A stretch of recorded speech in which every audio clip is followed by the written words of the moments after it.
Good afternoon. This is Eric Lofholm, and I want to welcome all of you to a very special webinar. I want to take a moment and acknowledge you for being here. One of my favorite quotes is, "There's nothing more powerful than a good idea whose time has come." And it's possible that I'm going to share an idea with you guys today that will create a breakthrough in the way that you approach your business. If you think about this logically, how many ideas does it take to increase your results? And the answer is one good one. And so when you come to classes like this, if you can pick up 1 to 5 ideas that you can immediately implement to create an increase in your results, it's time well spent. And one of the ways that I like to think about success is a brick foundation. And if the game is to build a 1,000 brick foundation, and the way you're going to do it is one brick at a time. So you come to a webinar like this, and you're looking to add one more brick to your foundation. It's interesting the way our minds work. You know, you could be coming to a webinar like today, and maybe you're having a fantastic day. You just closed a big sale, or maybe it's just the opposite. Maybe you're struggling.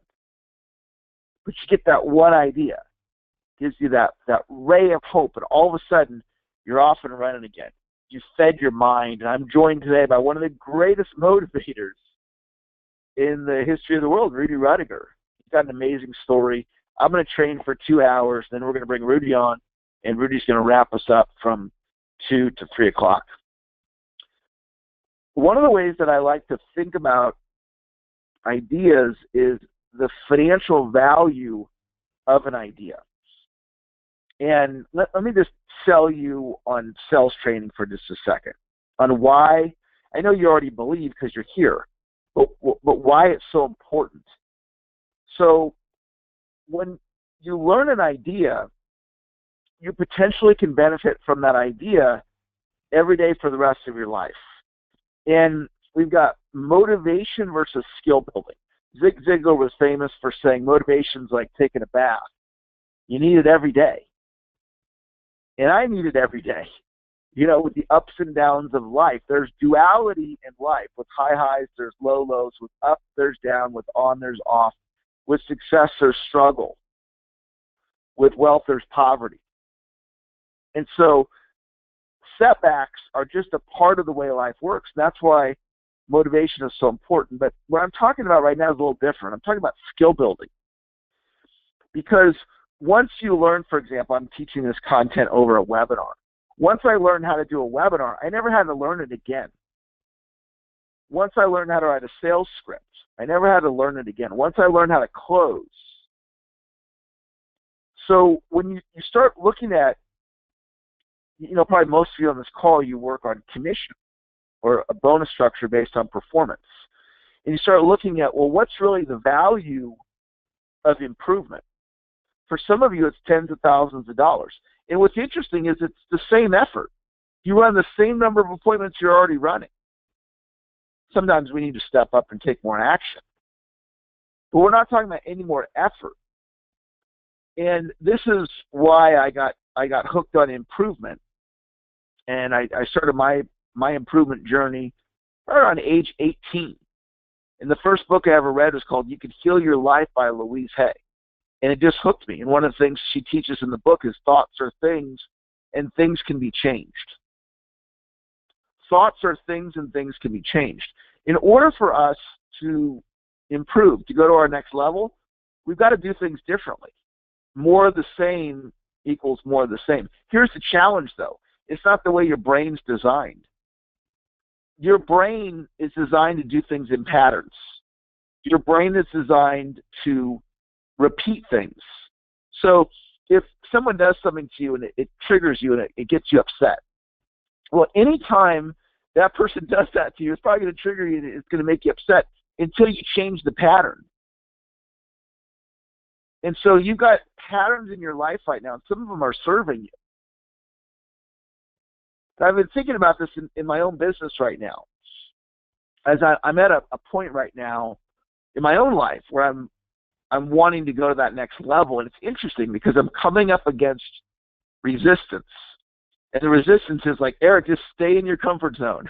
I'm like, I don't want to stay in my comfort zone. So it's requiring whole new ways of thinking. So you learn an idea today. I want you to think about the lifetime financial value of that idea implemented. And the reason why the value of an idea is such an important principle is because one of the most important skill sets that you and I have is the skill set of prioritizing.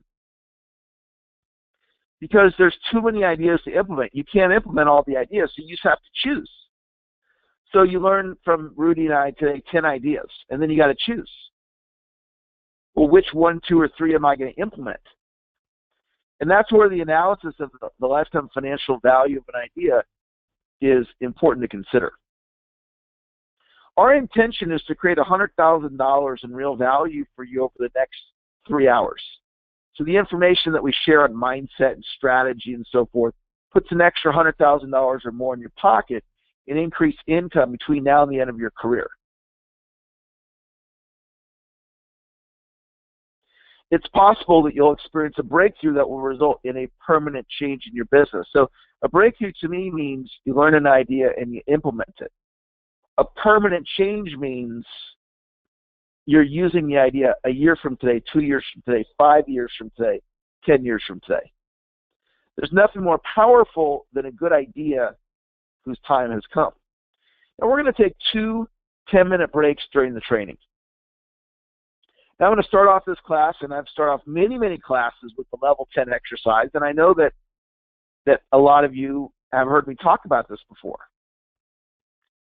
And one of the things that I teach, the number one distinction that I teach is stay in the conversation. So today we're having a conversation about sales excellence, about your personal greatness, about improvement. And the most valuable idea that I have to share with you is for you to stay in this conversation with me. And that's why my company is set up to provide you a series of different ways we can work together to provide you ongoing support, strategy, and training. So how this exercise works is I'm going to say good afternoon, and if we were all live in a hotel ballroom right now, you'd say good afternoon back at a level 6 in terms of energy and enthusiasm. So you're all muted. You don't have to say anything. You can just listen. Good afternoon, everyone. And then you guys would say good afternoon back at a level 6 in terms of energy and enthusiasm. So imagine we just did that.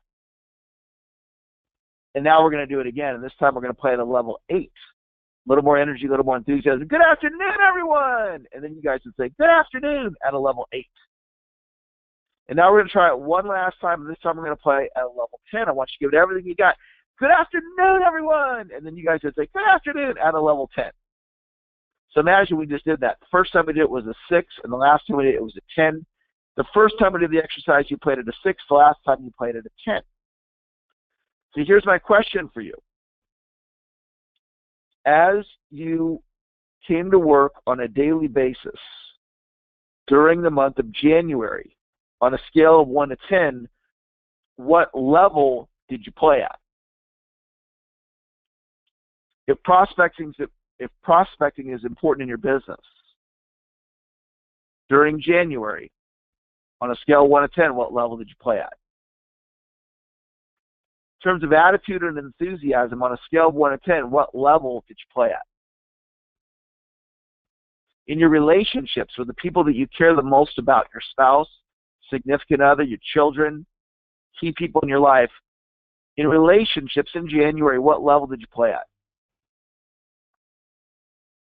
In your health, what level did you play at? Because my belief is you get out of life what it is that you put into it, and all the rewards are for those that play full out. And who decides what level we play at on a daily basis? And the answer is we do. So performance is impacted by effort. And if your effort level hasn't been where it needs to be, then it starts with that. So I was having a conversation with somebody recently, and we determined that they needed to be doing 75 prospecting touches a day. So prospecting touch, reaching out for new business, phone call, a text, an email, or a direct message on social media. So in their business model, the magic number for success was 75. And I said, it was towards the end of the day, and I said, how many marketing touches did you do today? And they said 13. So they need to get their activity level up. And sometimes our effort level is where it needs to be, but we're focused on the wrong actions. First things first.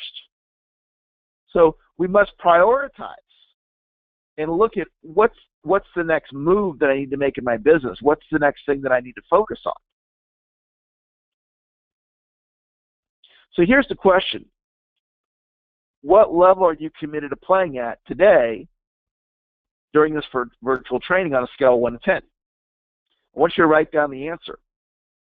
And then I'd like you to write down, imagine the training is now done, how do you know if you played at that level or not? So imagine it's now 3 o'clock, California time. So you're looking back on your experience of the training, and the question is, what's the evidence that you know that you played at a level 10 or whatever number you wrote down?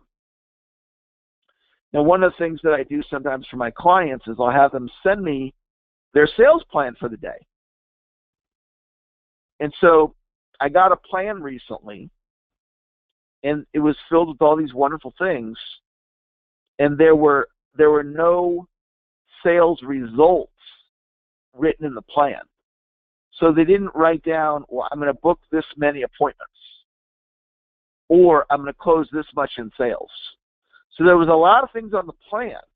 And it's not that the plan wasn't good, but my coaching for this particular individual was to put down what are the sales results that you want to create. And the reason why that's important is because of willpower.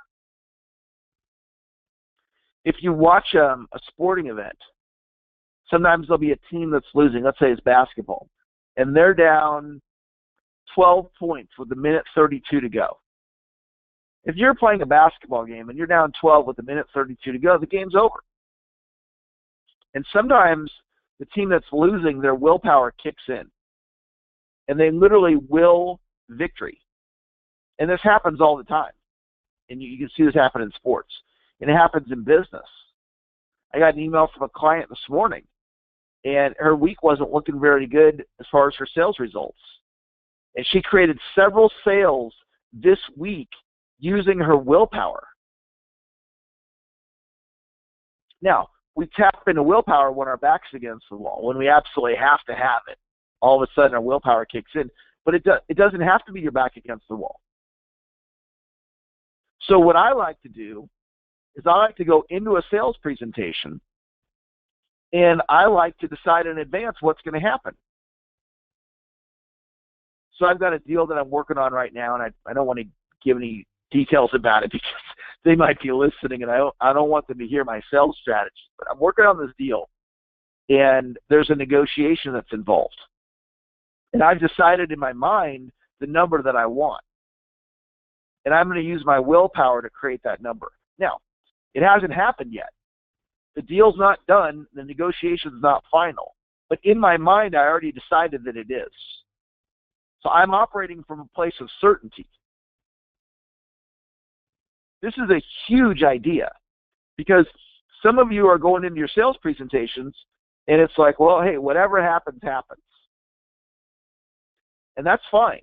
But what I like to do is I like to decide in advance what's going to happen, and it helps me tap into willpower. Now, let me ask you this question. Do you believe by defining in advance the level you're going to play at today during this training and writing down how you'll know if you are going to play at that level or not, do you believe that will influence how you experience this training, yes or yes? This is another powerful principle. You see, you could bring this idea into tomorrow, and you could write down the results you're going to produce tomorrow. before the day starts. You could write down the level you're going to play at, and you could write down in advance the results you're going to produce, and you can actually influence the results that you produce tomorrow. It's like magic, guys. It's not magic. It's like magic. You decide in advance what's going to happen. I've decided that I'm going to have 100 Eric Lofholm trainers, full-time professional sales trainers that represent my brand all over the world. Right now, I have 6. So I've decided that I'm going to have 20 by the end of the year. And I've decided that I'm going to have 100 over the lifetime of my company. I've already decided that in my mind. The law of belief is whatever you tell yourself over and over and over again, you'll eventually believe. The law of belief is whatever you tell yourself over and over and over again, you'll eventually believe. Certainty is important because when two people meet, the person that's the most certain will almost always influence the other person. Certainty is important because when two people meet, the person that's the most certain will almost always influence the other person. So certainty is a part of my ability to influence, my ability to get other people to do what I want them to. Now, I do it from a place where it serves them. I think about part of influence is looking at it from the other person's perspective. So if you want to influence somebody, you want to look at it from their perspective. And then do your best to create certainty in your body of the results that you want to produce. It's a conviction. It's a confidence. And I want you to know that that's available to all of you. This is one of the reasons why I offer mentoring programs. And I invite you to become a client. In fact, every single one of you listening on this webinar, I want you to become a client of mine today. And I have a phenomenal offer to make to you. And I want some of that confidence and certainty that I have, I want it to rub off on you, as well as the mindset, as well as the skill set. That's what happened to me when I started associating with people like Tony Robbins, Dante Pirano, Jay Abraham, Les Brown. Some of them started rubbing off on me.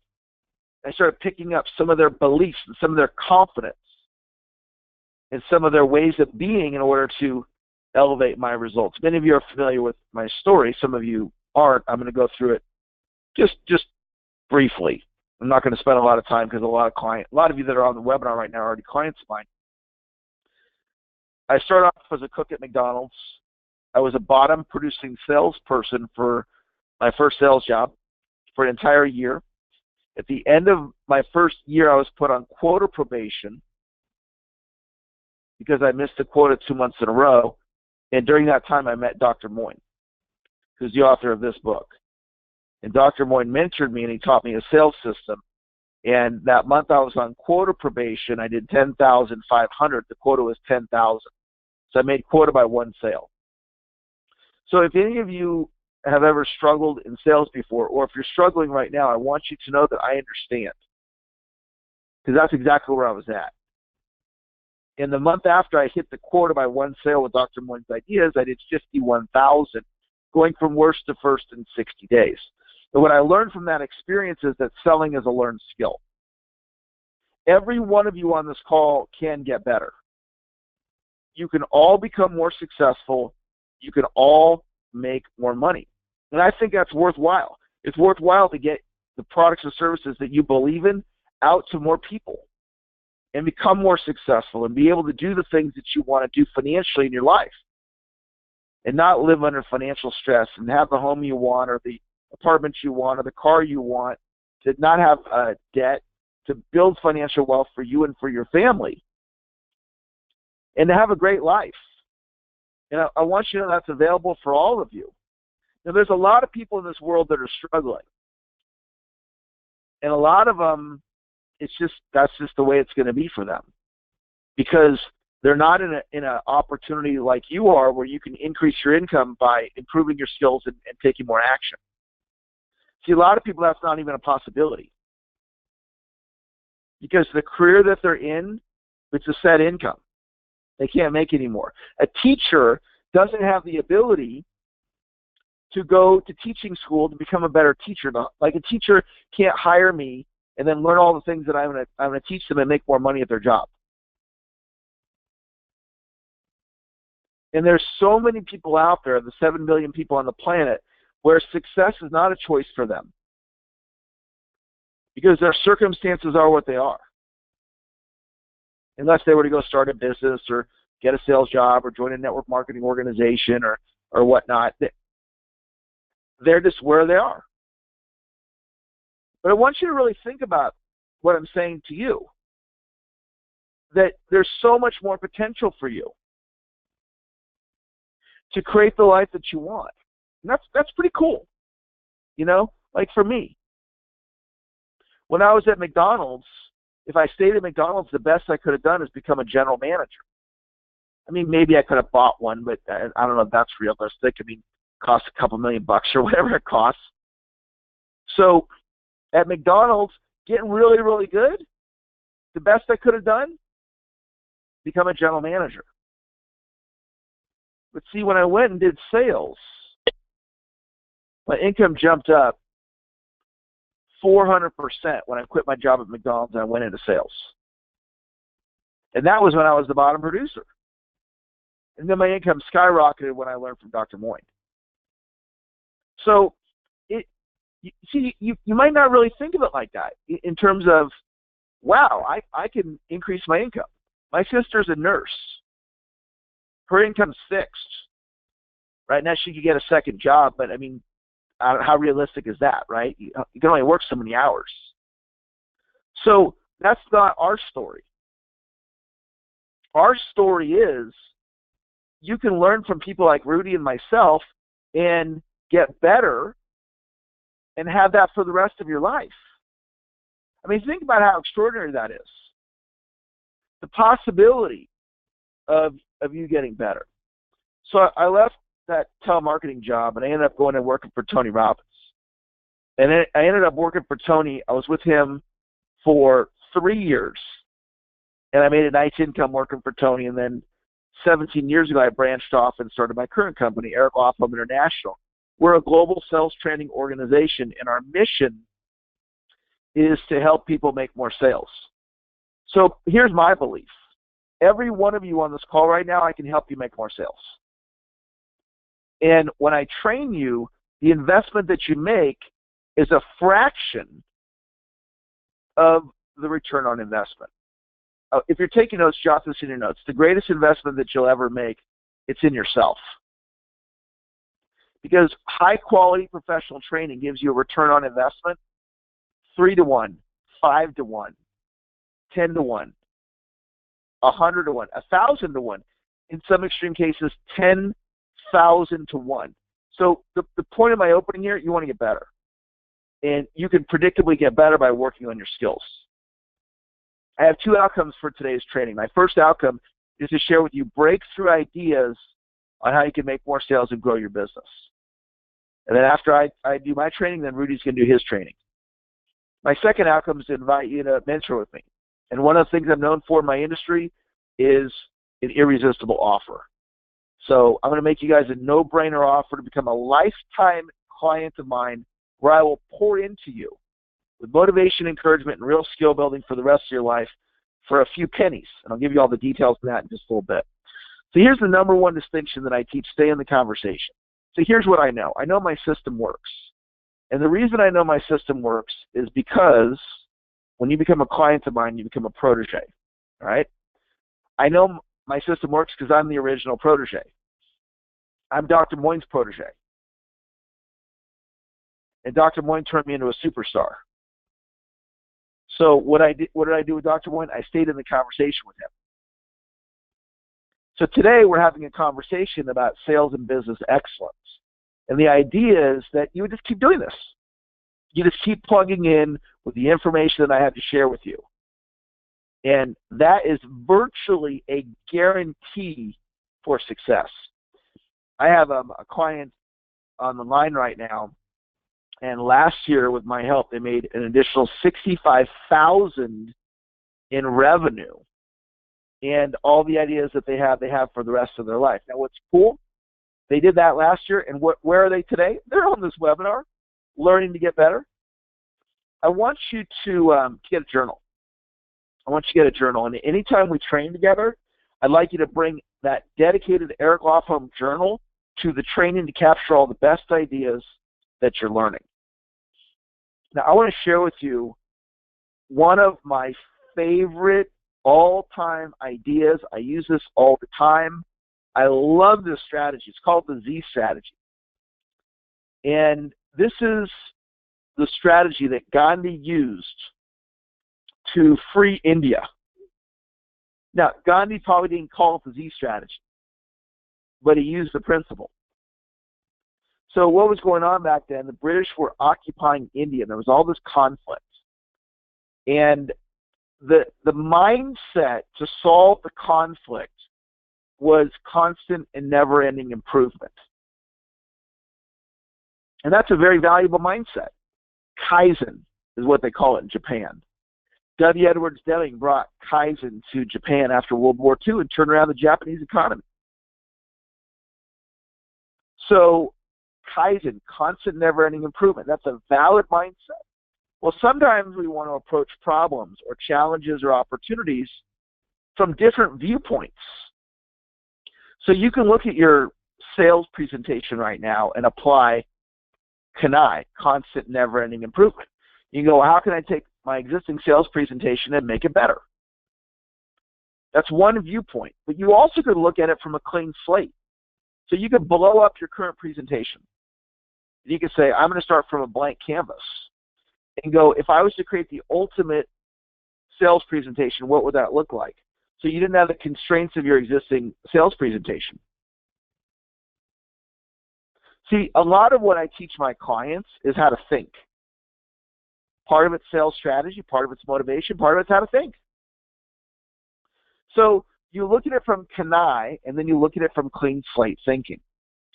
So what was going on with India, the British, the people of India, there was all this conflict, and they were looking at it from the viewpoint of CANI, constant never-ending improvement, asking questions like, how can we better get along with the people of India? How can we better get along with the British leaders? And so you ask that question, and you get answers based on that question. Well, there's another way of looking at it, and that's from a clean slate. In other words, if I'm a person of India, if I could create India any way I wanted to create it, how would I create it? And that's how Gandhi looked at it. And the answer Gandhi got was a Britishless India. You see, if you ask the question, how do we better get along with the British and the people of India, you don't get a Britishless India. You get the answer to the question. You see, your brain is designed to answer virtually any question you ask yourself. Change your questions, change your life. So Gandhi said, if we could create India any way we want to create it, how would we create it? And the answer got was a Britishless India. So step number one of the Z strategy is you look at it from a blank canvas or a clean slate. Step number two is you create a vision. So Gandhi created a vision of a Britishless India. Step number three is when you create a vision, it creates a space. So what that means is that prior to Gandhi declaring that vision, there was no space for a Britishless India to occur. So he declared it. Like this webinar that you're on right now. 3 months ago, I get on the phone with Rudy, and we're talking about what we can do. And we talked about this webinar. Now, the webinar didn't exist in that moment. We were just kicking ideas around from a blank canvas. And we thought, well, what if we team taught a webinar? And what would that look like? And so we described it, and then we created a vision for the webinar that you're on right now. And the moment we declared the vision, a space now existed for you to register. Now, we still had to put up the website for you to register, but once we declared the date, it was now real. So if you called me after the date was declared and said, hey, when's that webinar with Rudy coming up? Oh, it's this day and this time. Well, how do I register? Well, as soon as I get the registration page, you can register. But even before the registration page, it was still real. Once we declared it, it was real, and a space now existed. See, you couldn't be on the webinar if the space didn't exist for you to be on it. It's kind of abstract, And I hope you guys are getting what I'm saying because it's really powerful. So Gandhi declared a vision of a Britishless India, which created a space, and then Gandhi enrolled others into the space. That's step number 4. You enroll others into the space. So Gandhi goes to the British leaders, and he says to them, I'd like it if you guys left. He tried to enroll them into that space of a Britishless India, and they just laughed at him.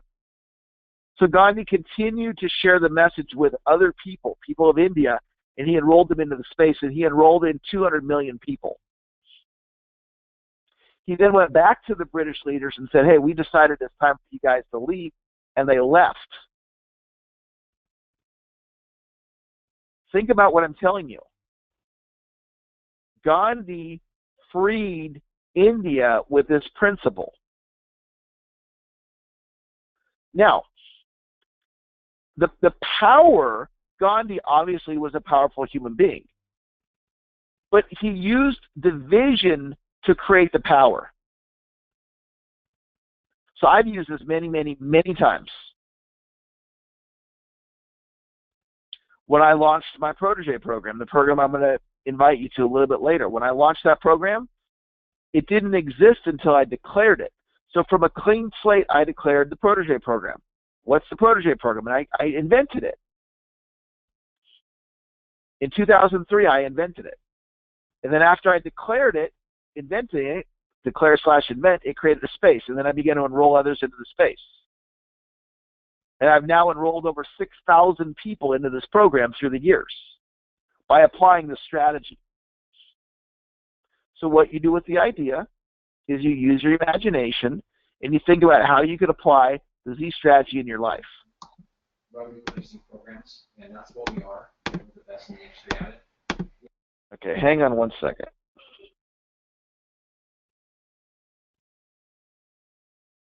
Oh, there we go. So I'm talking to a client yesterday. His name is Dan, and he's a real estate agent. And he's like, Eric, I need more leads. I want to build my business. I'm like, all right, why don't you find people who have your customer and have them refer those people to you, like find an insurance salesperson. And say to the insurance salesperson, look, I'm a real estate agent. I've got a database of people that I prospect for real estate. I'll refer you as my recommended insurance person if you'll refer me. And that's called for your notes. And this is a six-figure idea, guys. This one thought I'm going to tell you is huge. It's called a reciprocal referral relationship. A reciprocal referral relationship. And so what that means is you find somebody who does something different than you, and they have your customer and you have their customer. And so you go to them and you say, I'll refer you if you refer me. And so I said, Dan, why don't you find an insurance person and you create that agreement? And he goes, Eric, that sounds great. I'm going to do it. And I said, okay, Dan, while you're at it, why don't you find 10 people in 10 different industries? So find the insurance guy and find the guy that sells cars and find the person that does web development and find the person that does merchant services, right? And so what I was doing is we were creating it on the phone from a clean slate, creating a vision of 10 referral partners in 10 different industries, which created a space. And now he can roll others into the space. So when he talks to a referral partner, he can say, hey, I got this idea, and I'm looking for 10 referral partners in 10 different industries, and I want us all to refer each other and support each other and help each other. And he uses that as his sales presentation to enroll them in becoming a referral partner. So let's look at the value of that idea. So Dan does that. And he gets these 10 referral partners. And he has a 10-year run with 10 referral partners.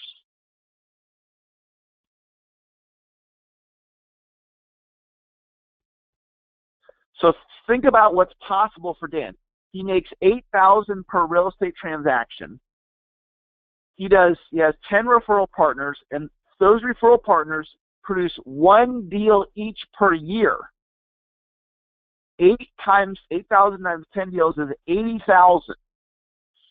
Times 10 years is $800,000 off that one idea. Are your wheels spinning right now? Are you thinking about possibilities?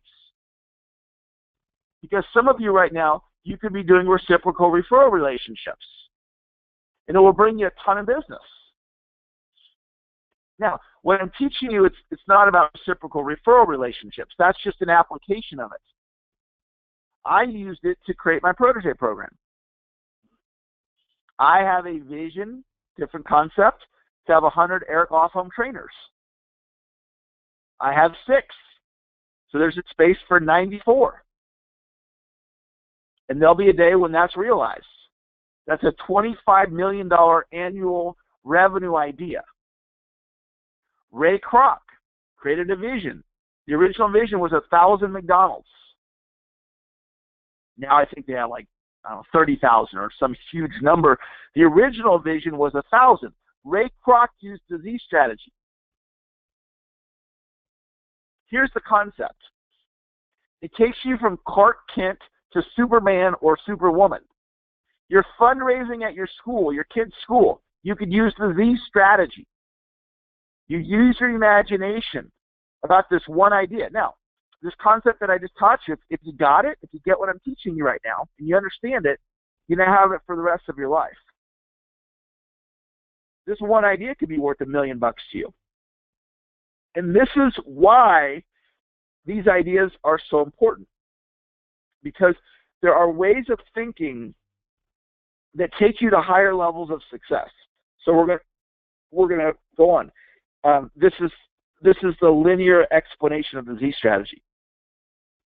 From a clean slate, you create a vision which creates a space, and then you enroll others into the space.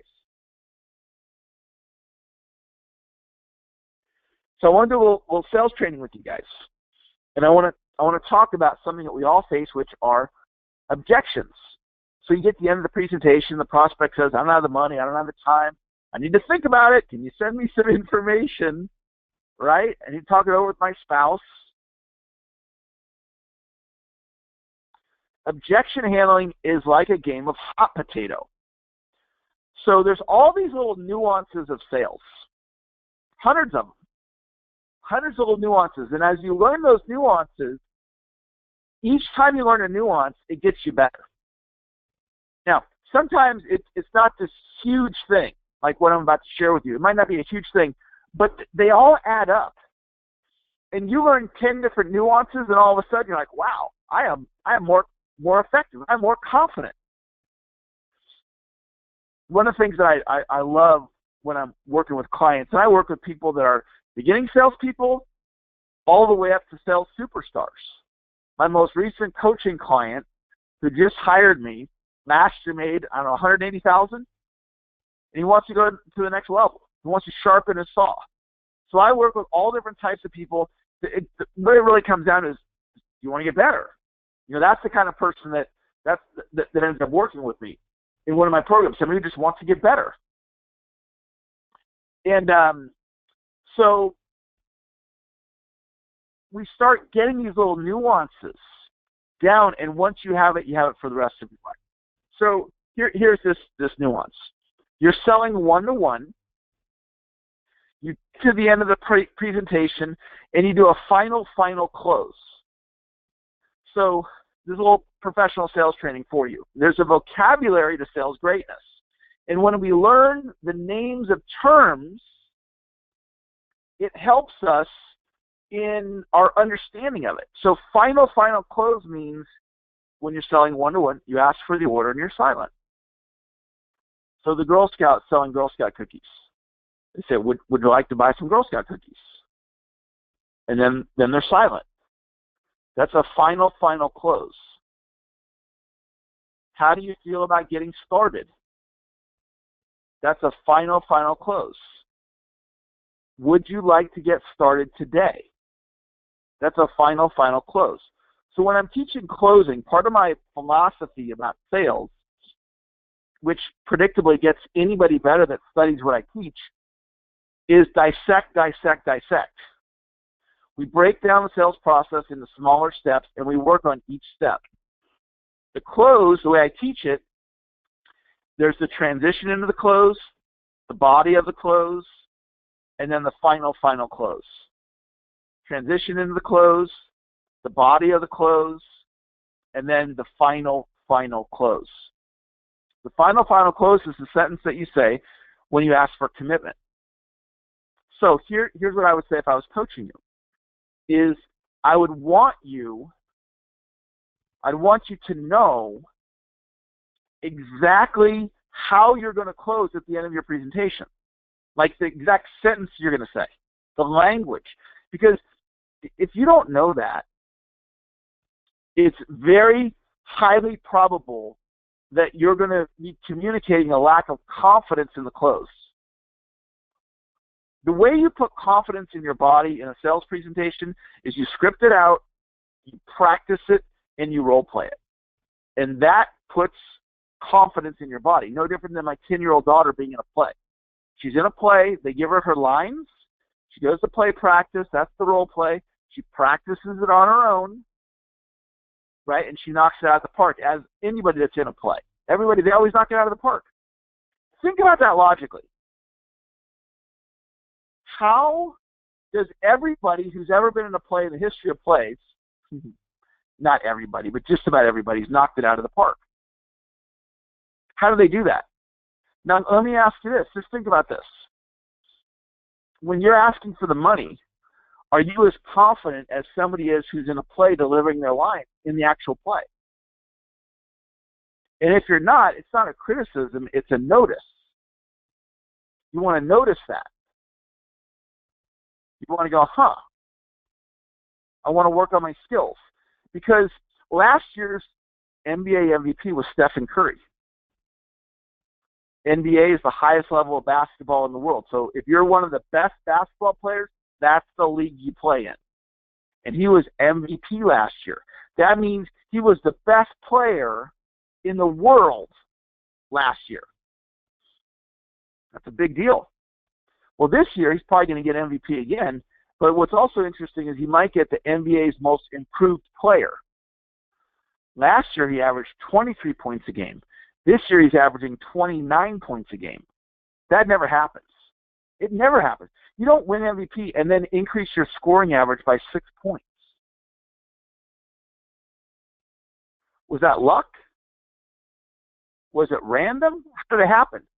Here's the answer, guys. It has everything to do with you getting better in sales. It was predictable. It was predictable because Steph Curry worked on his game once the season ended.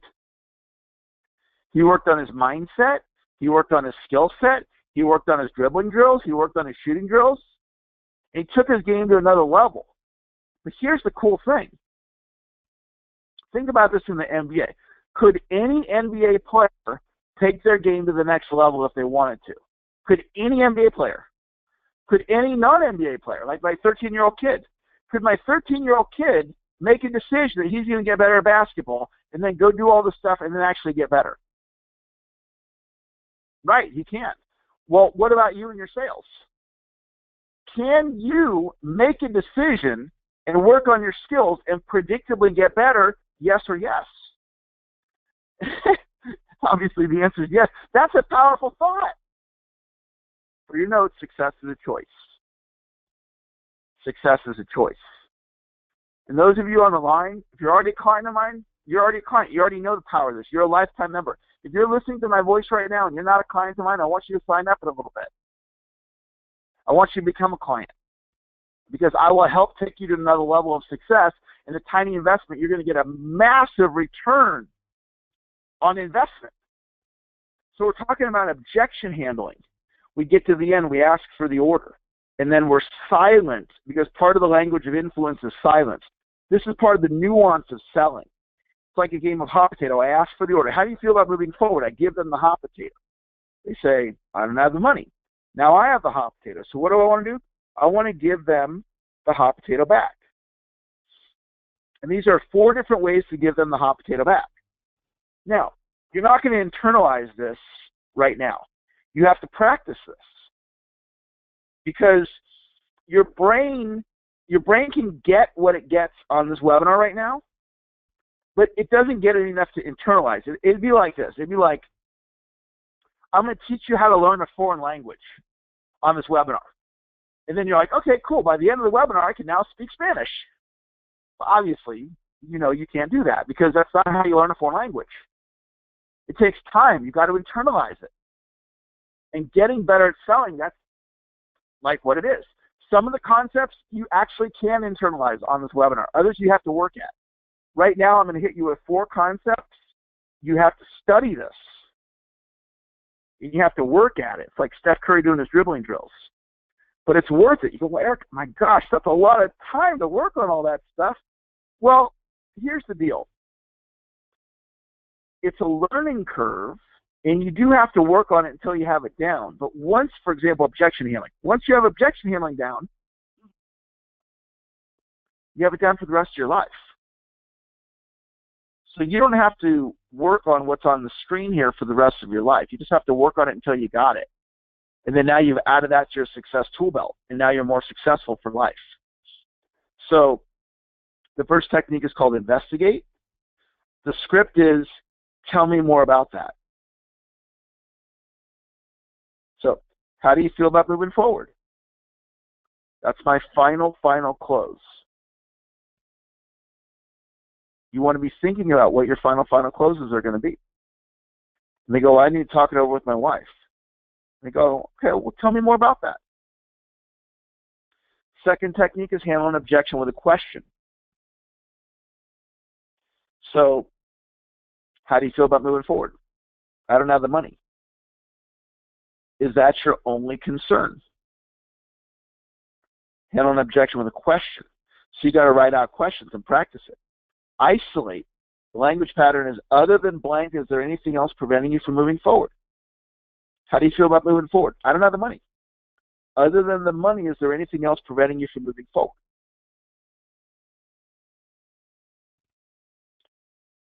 The last way is a story.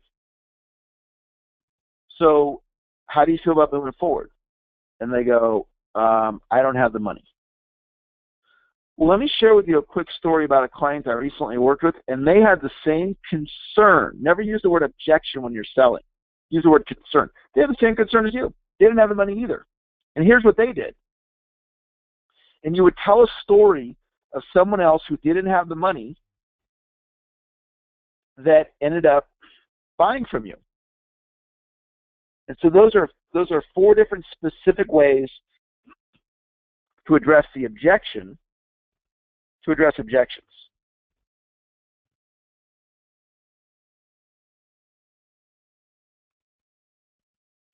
All right, I want to cover one more concept, and then we're going to take our first break. And the number one way that I know to grow a business in this economy is collaboration. And in prior to 2008, I'm in my 18th year now of doing business. And prior to 2008, I really thought of myself as kind of like a lone ranger. So I did some collaboration, but it wasn't a part of the culture of my company. You know, like this webinar that I'm doing with Rudy today.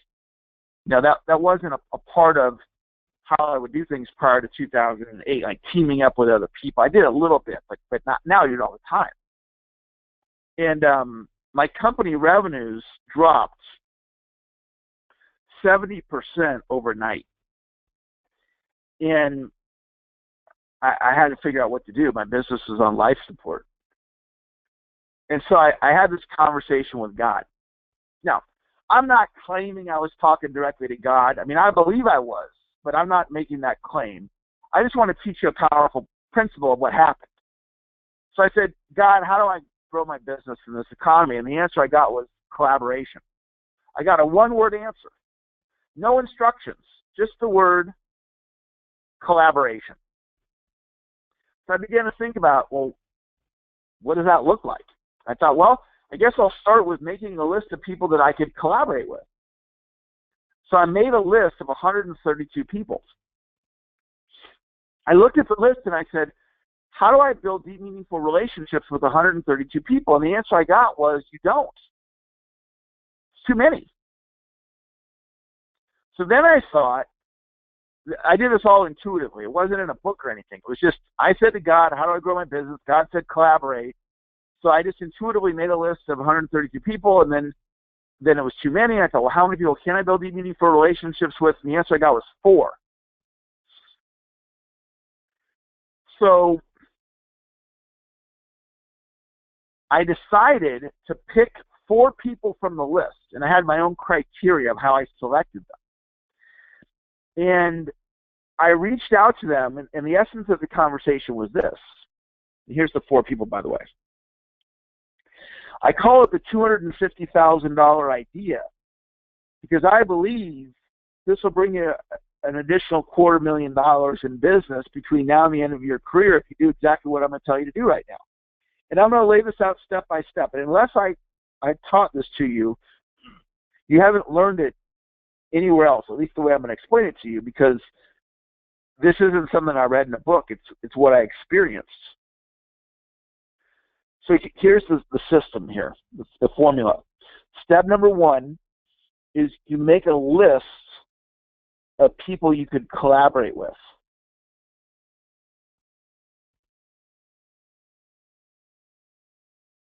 Step number 2 is you identify your top 4 people.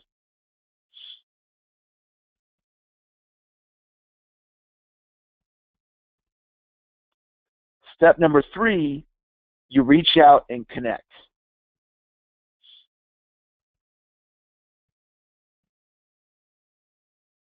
So step number 1, you make a list of all the possible collaboration partners. And then 2, you identify your top 4.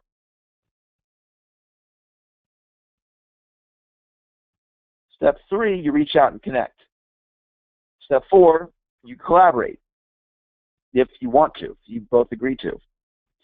So these 4 people, it's Laurel Langmeyer, Brian Clemmer, Alex Mendoza, and Bernie Dorman.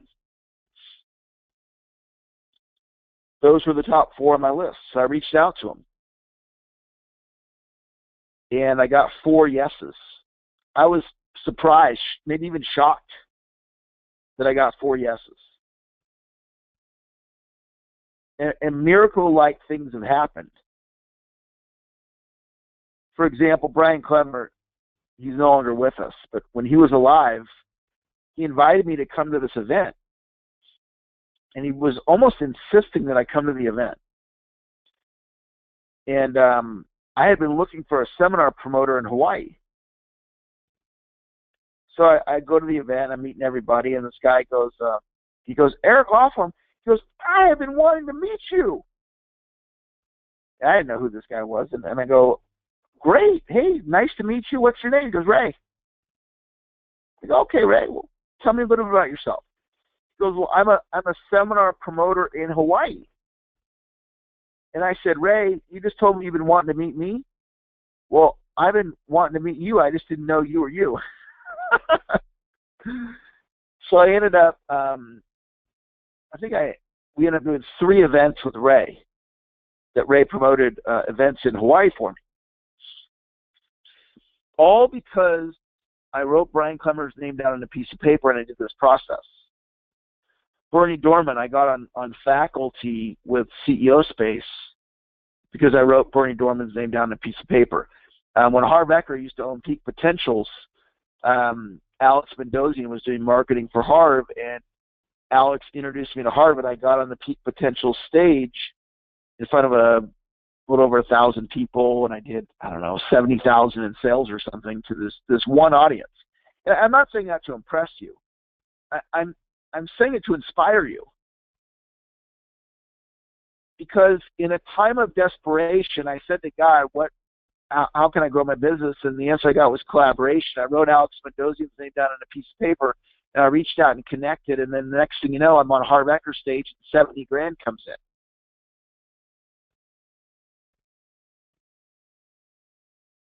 So miracle-like things happened. And I just invite you, if you like the idea, I just want to check in with you guys. So there's a hand raise button in the webinar. If you like this idea I just shared with you, this collaboration concept, identifying your top four, hit the hand raise button if you think that this is an idea that could help you. Okay, Suzanne says yes, that could help me. Lance says yes, that could help me. Joe says yes. Jill, Jason, Gilbert, Elizabeth, David, Charles, a lot of you guys, Carmen, Brian, Barbara. Awesome, guys. Anybody else this idea could help you? Hit the hand raise button. John. See if there's any other hands up. Yvonne. So this is one of those concepts. You know, you come to a class like this, you learn 15 different ideas. A lot of times it just goes in one ear and out the other because you got so much information. But if this resonated with you, do it. Do this exercise because it may end up being a game changer for you. All right, we're going to take one of our 2 breaks, and it's 1:03. So let's take a break until 1:15. Okay? So we'll see you back here at 1:15.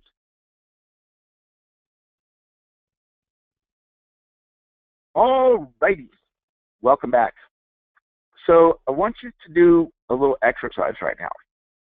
And this purpose of this exercise is to motivate you. And one of the ways that we can think about money is in how much money we make a month. And another way we can look at money is how much are we leaving on the table a month? And one of my mentors said to me one time, we were talking about motivation. And I asked him, I said, you know, in this particular scenario, you know, is that good motivation? Do you think that's a good idea? And he said, Eric, anything that motivates is a good idea. And so I thought that was an interesting perspective. Let's just say you make $10,000 a month right now. And you're like, yeah, I'm good. You're not like super motivated to go out and make more. You're living pretty comfortably. And then you do this exercise. So let's do it. So write down, and you don't have to share this with me or anybody. It's just for yourself, okay? This may give you a huge insight. How much do you make a month? Write that down. I know most of you, you're on commission and it varies, but you have a general idea about what you make. And then I want you to write down in your current opportunity, if you stepped up, you improved your skills, you took more action, whatever you can do to get better, what are you capable of making a month? And then I want you to subtract the 2. And that answer is your monthly gap number. So if you make $10,000 and you're capable of $18,000, then your monthly gap number is $8,000. In other words, you're leaving $8,000 a month on the table.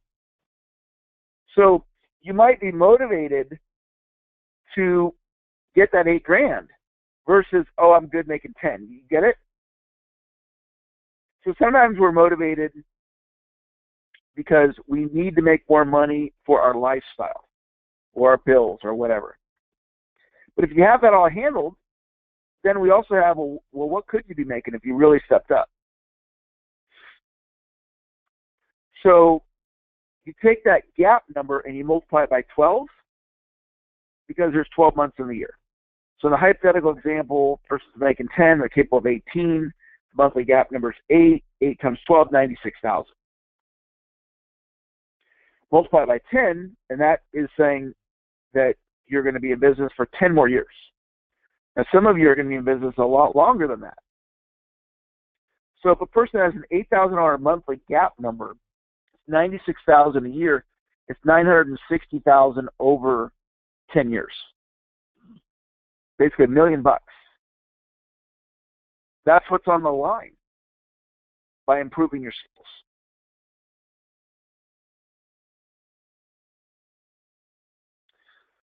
I want to have a conversation with you and go through some of the elements of my sales process. I probably know 1,000 different ideas on how you can increase your sales results, and I want to share with you one of my favorite concepts. What is your sales process?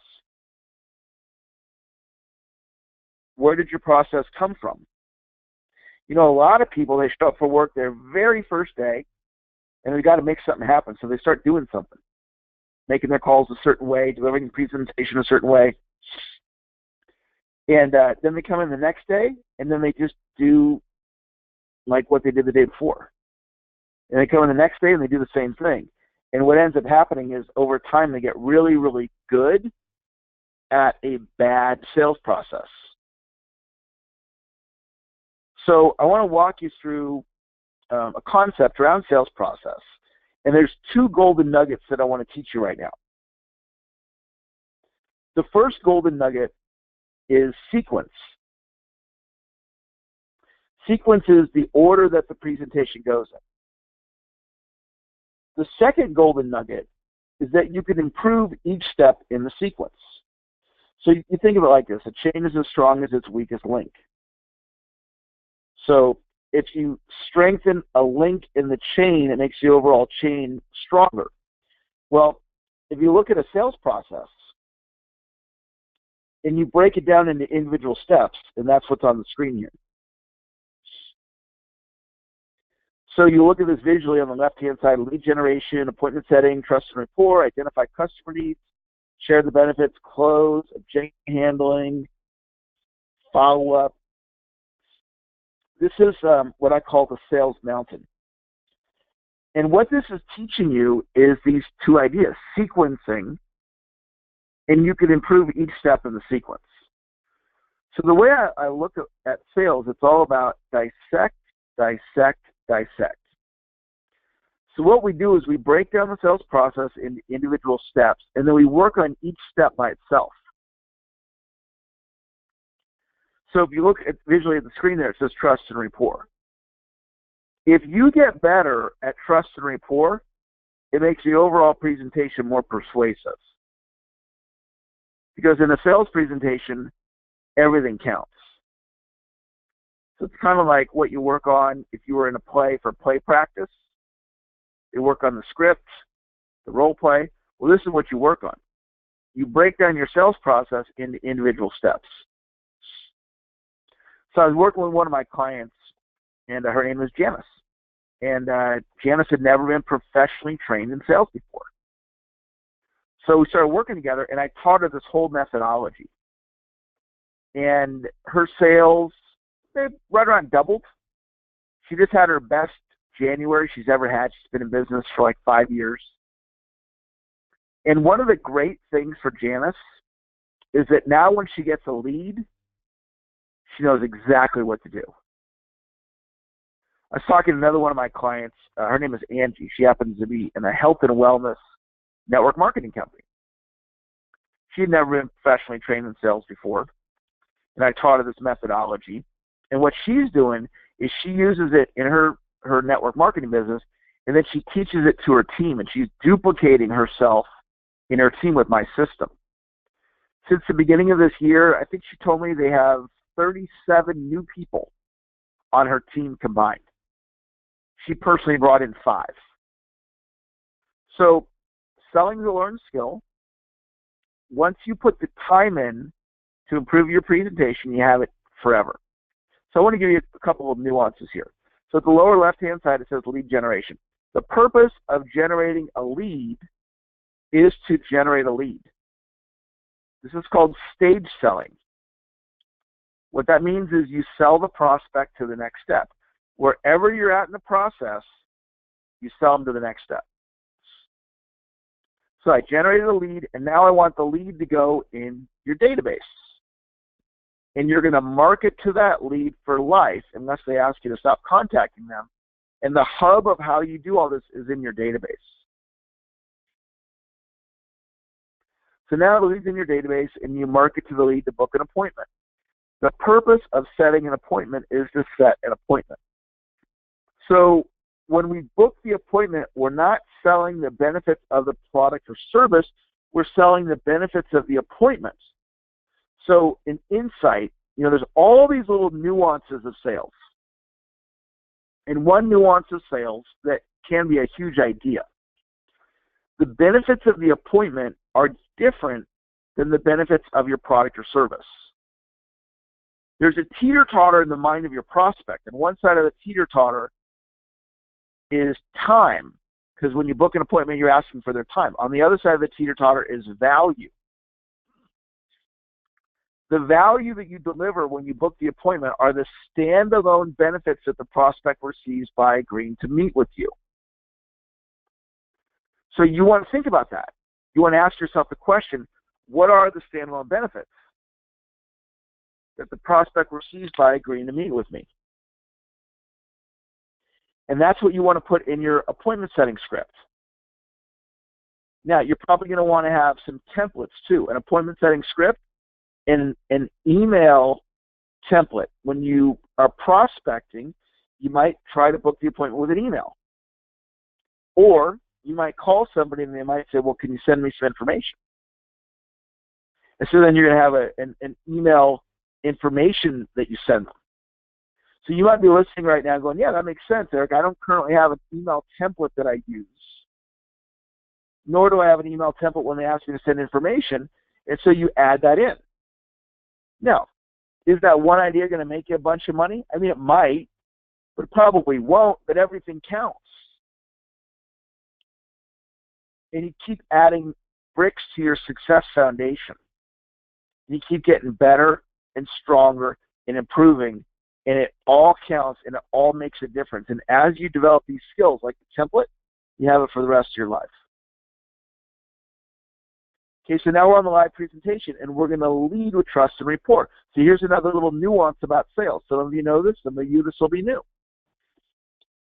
The reason we lead with trust and rapport is because rapport reduces resistance. Rapport reduces resistance. And the reason why we need to reduce resistance is that oftentimes the prospect comes to the presentation with a built-in resistance. Kind of like if you were to walk onto a car lot. Even if you were there to buy a car, you might have resistance built up in your body before the salesperson came over. If you can relate with that, that's going on with your prospects in some cases. So you sit down with them or you get on the phone with them and you think that the rapport's there, and sometimes it is, but sometimes it's not. So we lead with trust and rapport. See, the guy that sells cars, you could walk onto the lot with your guard up and walk off the lot with a car. Because you're not there for no reason. You're there because you're interested at some level, or why would you be there? But you might have your resistance built up. So if you're trying to sell to somebody and they have their guard up and you don't have a strategy to get them to lower their guard, it makes it twice as hard to influence them. So there's all these little nuances, and I'm excited for those of you that are going to choose to hire me today and start working with me, because this is just the tip of the iceberg. And there's a lot of dollars on the line for you. Future dollars that when you get better and you're more motivated, you're encouraged and you're inspired, you can perform at a higher level, and that means more income in your pocket every month for the rest of your life. That's what I want for you. All right, the next step is to identify customer needs. The easiest way to persuade or influence someone is to find out what they want and give it to them. And the way we find out what they want is by asking questions. A simple question that you could ask in virtually every presentation is, what's most important to you about blank? What's most important to you about the sale of your home? What's most important to you about insurance? So you make a list of questions to ask the prospect to truly identify their need. You get better at identifying customer needs. It makes the overall presentation more persuasive. Share the benefits. People buy benefits. On one side of the teeter-totter of your product is price, and on the other side is value. On one side is price. On the other side is value. So we want to stack ideas onto the value side of the teeter-totter. And one way to do that is through storytelling. So I'm going to teach you a very simple idea that it's easy to implement, but it's not intuitive. So many of you are not doing this, or you're not doing it at the level that you could. And it has to do with storytelling. Nothing sells like success. So before you start your presentation, in your preparation of your presentation, you want to know the stories you're going to tell in the order that you're going to tell them in. You want to know the stories you're going to tell in the order that you're going to tell them in. So I'm going to role model this for you. So I'm going to tell you a story about a gentleman named Doak Belt. Doak's one of my clients. He's a person just like you guys. Wants to have a great life like we all do. He sent me this letter. He says, in life, we all have those people who have made a difference in our lives. When you and I started working close together about 5 years ago, I was frustrated with the success of my business. I was at a point where I contemplated doing something else. I wanted to help educate people to make good financial decisions. The problem was I was not getting in front of enough people, and when I did get in front of them, I was not able to consistently move them to take action. Maybe you can relate with that. Maybe you're like, yeah, I'm not getting in front of enough people right now. Or when I do get in front of them, I'm not moving them to action, the ones that I should. Lots changed in 5 years. It's been an amazing ride the last 5 years, going from about $30,000 a year in income to now having months where I earn over $25,000 in a single month. So how does that happen? How does somebody go from, $2,500 a month to $25,000? What has to do with skill set. I transferred a skill set over to Doak, and has this for the rest of his life. Now, Doak's in his 40s. He's a lifetime member of my program, just like what I'm going to invite you guys to in a moment. So Doak now has this skill set for the rest of his life, and he can plug back in and train with me anytime he wants. It's like joining a sales training club. You have a lifetime membership with no additional fees or dues. Now, this is Doak with his son, Caden, and his wife. He's standing in front of one of his rental properties. So Doak wanted to become a real estate investor when we started working together. The problem was his income was so low, he didn't have any money to invest. So he got his income up. Now he has 6 rental properties. He's on his way to financial freedom. What would more money mean to you? What would you do with it? Are you like Doak and you'd want to really strengthen your retirement, whether it's through the stock market or real estate acquisition or some other means? Would more money to you just mean just getting out from this financial pressure? Would it mean paying off your consumer debt 100% once and for all? Would it mean a new car? Maybe you need a new car right now. Maybe you need a vacation. You want to take your family on a vacation. This is why the work I do is so important, to create realities for people like Doak and like yourselves. This is my client, R.V. Robinson. She's the one closest to the Century 21 sign. R.V. wanted to become a homeowner. She didn't have the money to do it. She'd never been professionally trained in sales before. She's a small business owner. So I taught her my system. We got her income from about $4,000 a month up to over $10,000 a month. I gave her the confidence to go become a homeowner. She recently told me she's now debt-free.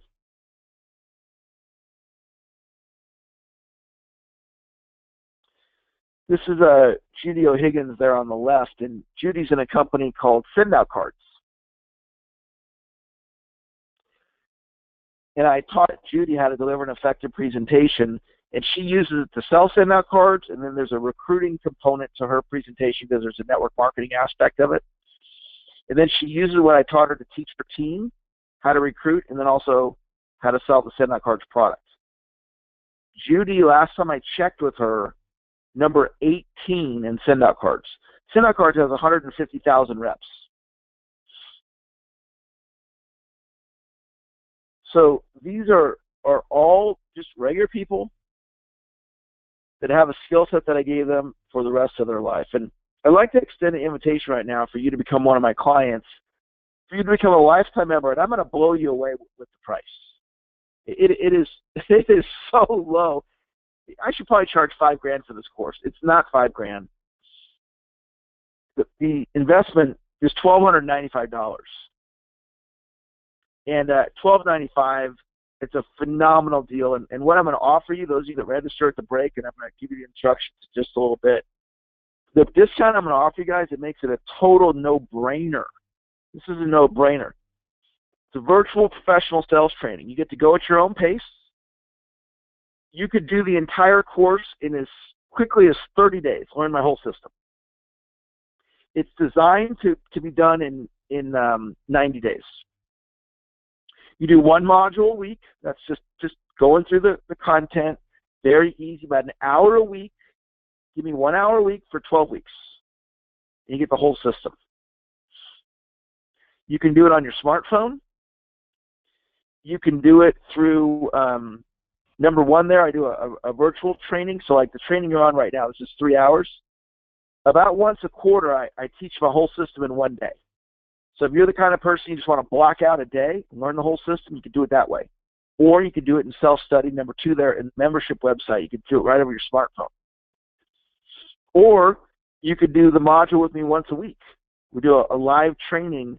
It's on a conference call every week, and if you can't make it, we record it. We have a community, and there's over 900 members in our Facebook community. We gather in the Facebook community once a week. It's an awesome, awesome program. So you're not by yourself in this. You've got me to lead the program, and there's a group of people to support you. So a couple bonuses for signing up at the break. First bonus is it's a lifetime membership. That's huge. So if you plan on being in sales for 10 more years, you can be in the program for another 10 years. I'm going to do this for the next 30 years. And if you have any family members that could benefit from me training them, they can join, no extra cost for them. They piggyback on your membership up to 3 of them. It's a 30-day unconditional written money-back guarantee, so you have absolutely no risk. The discount is $996. Makes your total investment a one-time payment of only $299. Okay, that's not $299 a month. It's not $299 a year. It's a one-time payment of $299. You can train with me for the next 5 years, 10 years, 20 years. Train with me for the next 10 years, guys. That's $30 a year. You're a lifetime member to get you professionally trained. You make one sale, you recover your investment.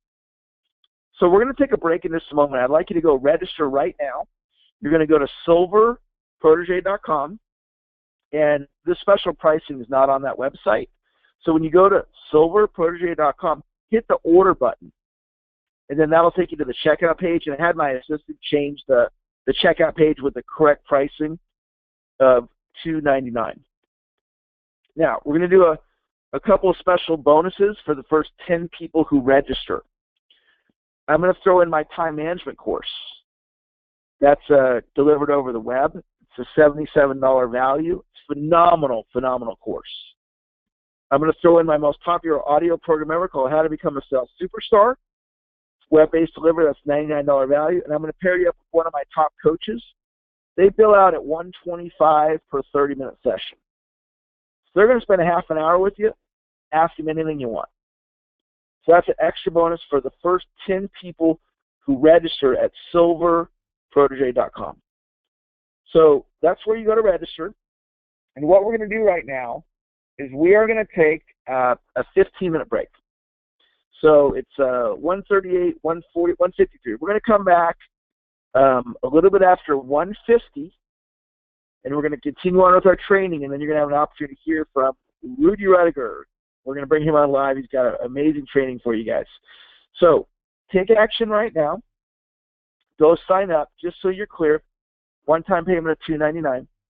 You can sign up with any major credit card or debit card, Visa, American Express, MasterCard, or Discover. This is the exact same program that Judy's in, Harvey Robinson, Doak Belt, and thousands of other students that have successfully improved their sales skills. Make one sale, you've recovered your investment, and we got extra bonuses for the first 10 people who register at the break at silverprotege.com. So let's take a break, and we'll see you back here at a little bit after 1:50.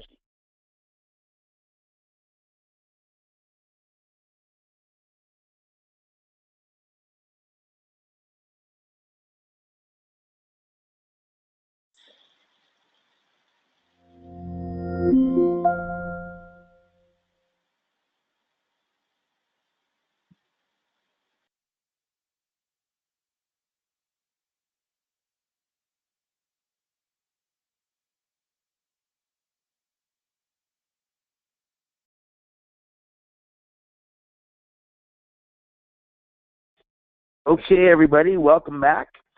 I'd like to introduce our next speaker.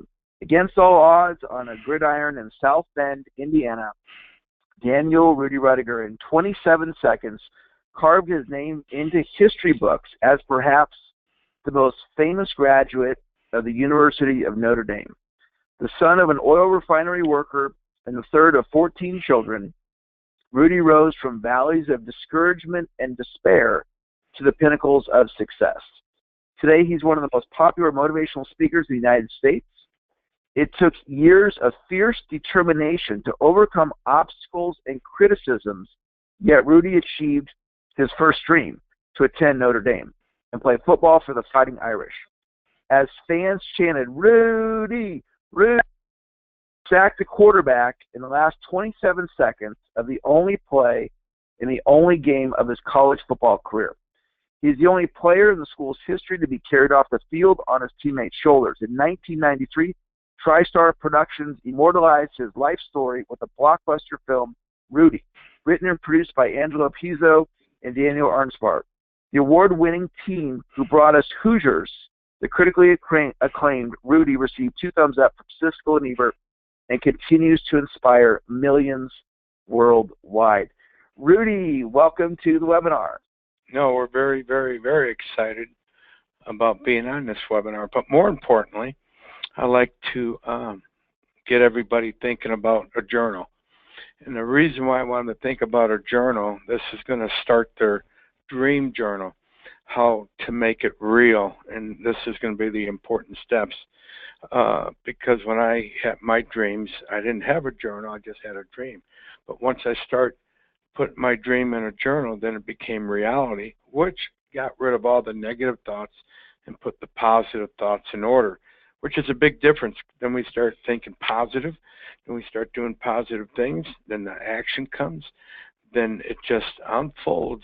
The opportunity is right in front of you, and you embrace it and you take the steps, then it happens. But I'm going to show you how to do that. Most of you probably already know how to do it.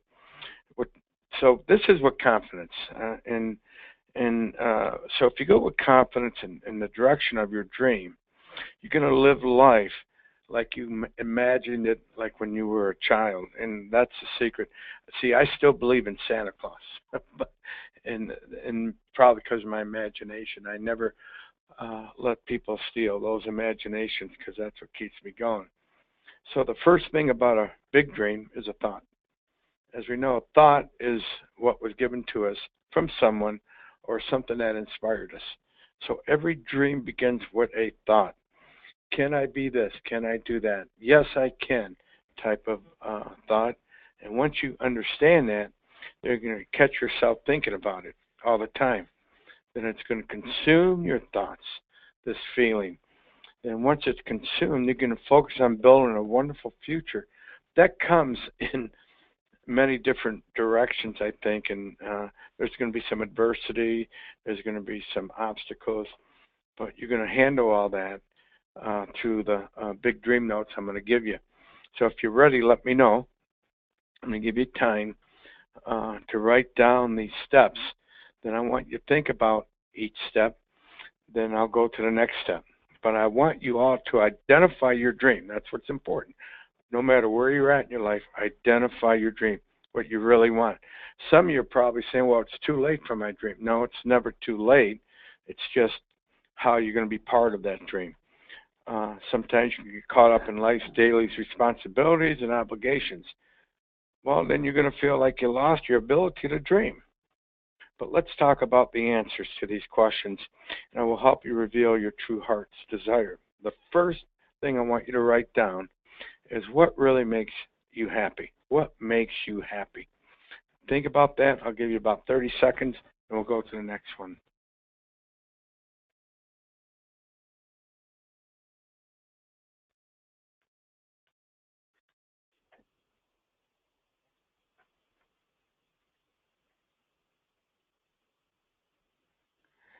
Okay, number 2. Write this down. What interest have I had since I was a child? This is an important one. What interest have you had since you were a child? Some of us get away from that because of the situations we put ourselves in, and we think we can never go back to that. Well, my challenge to you is now, let's go back to those interests since you were a child. And think about that. Write it down, and I'll come back to you.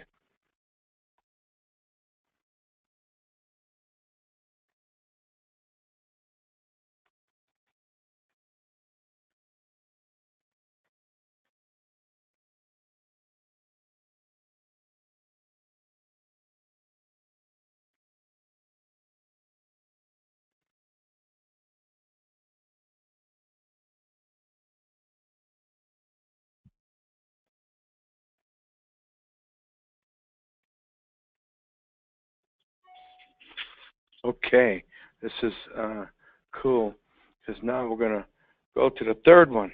These are important steps now. The third one is, what have I truly enjoyed during that I don't do anymore? Okay, what have I truly enjoyed doing that I don't do anymore? I want you to think about that one. I'll give you 30 seconds again to write it down.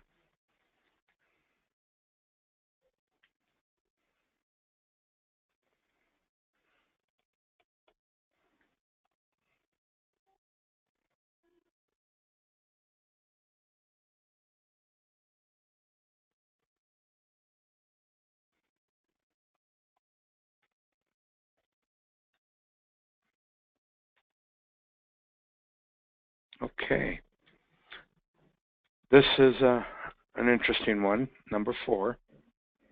What is the one thing I enjoy doing so much that I do it for no pay? That's a good one. Think about that one. What is the one thing I enjoy doing so much that I do it for no pay?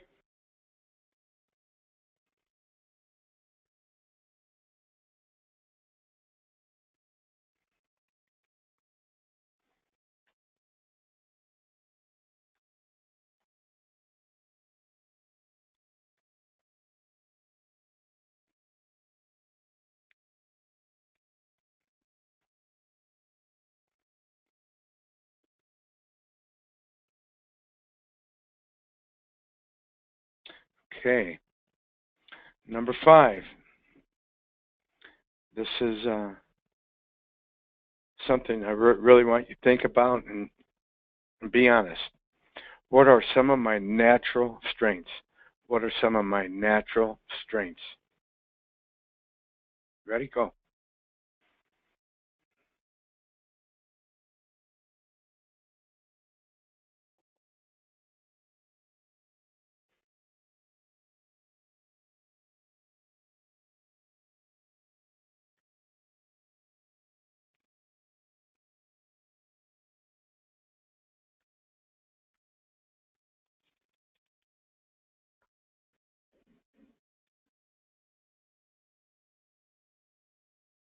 Okay. Here's number 6. Now, if I could be known for one great thing in this world, what would it be? If I could be known for one great thing in this world, what would it be?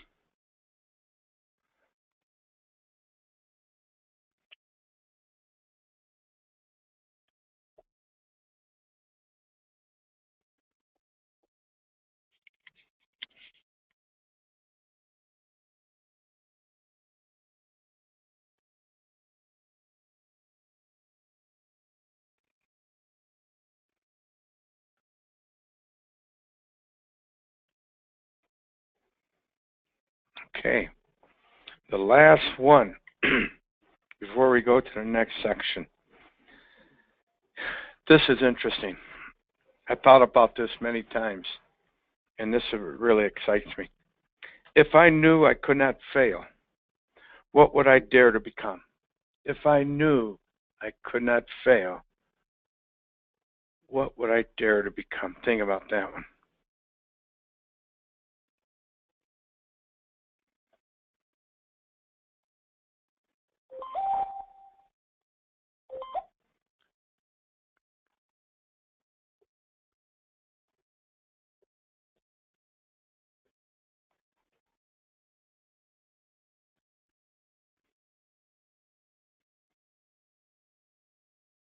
Okay, this is good. This is the start of Dream Big Notes.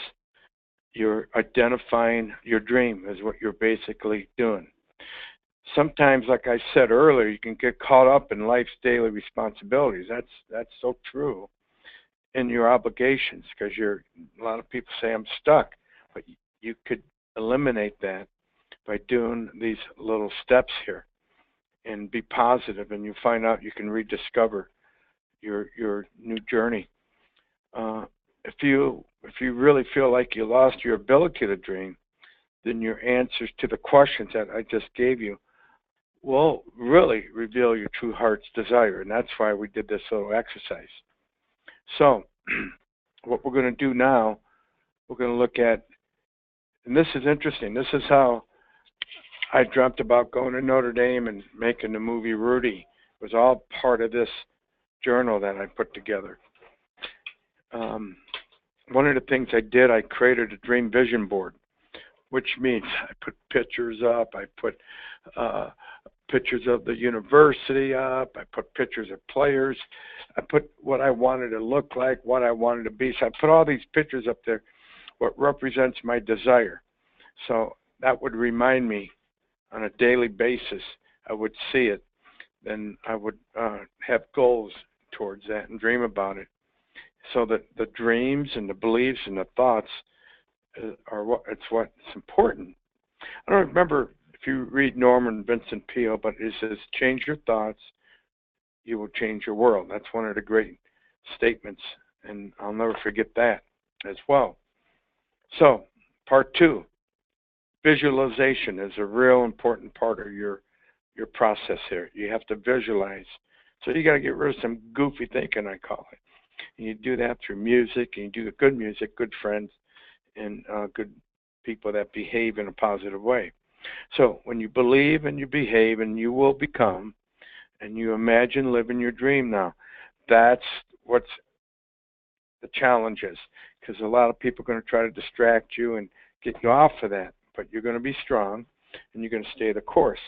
So visualization is the big deal. I mean, we all have big dreams inside of us. We all do. We dream about something sometimes big, and all of a sudden we say, no, that's not me. Yes, it is you. If you're dreaming it, there's something in there saying you could do that. So visualizations, exercises with if you had a crystal ball in front of you, will help you see one of them. So imagine you had a crystal ball and visualize and have this exercise.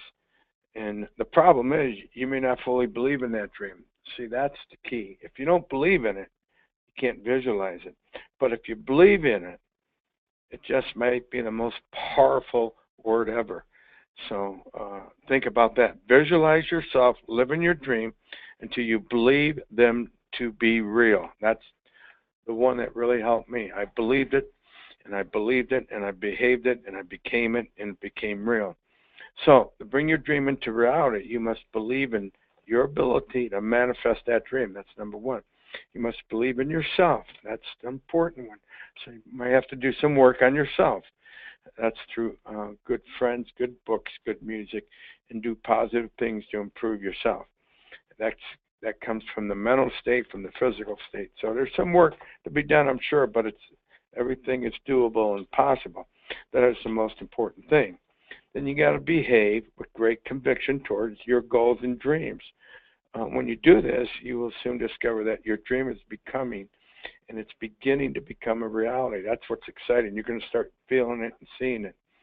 And you will do these achievements, and you will see, wow, did I do that? Absolutely. And you're going to get excited.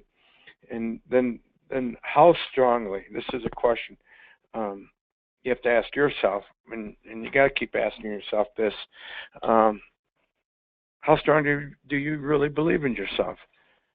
That means you might have to do some more work, get rid of some more goofy thoughts, like I say.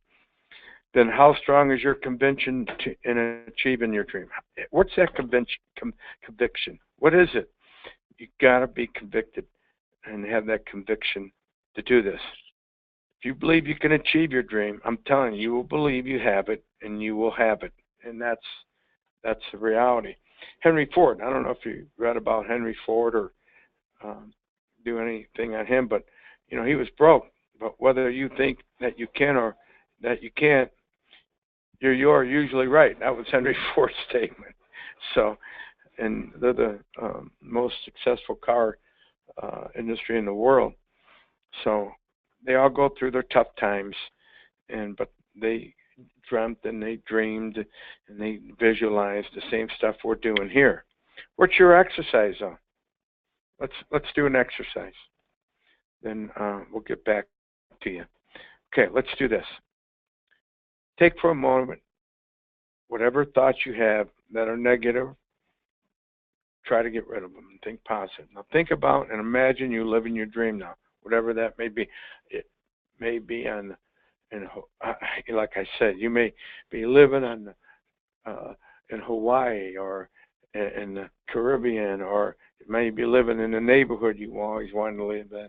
Maybe living in the state that you always wanted to. Whatever, you may be going and teaching at the school you always wanted to teach at, or be part of something that you always wanted to do, or build a church, or whatever that may be.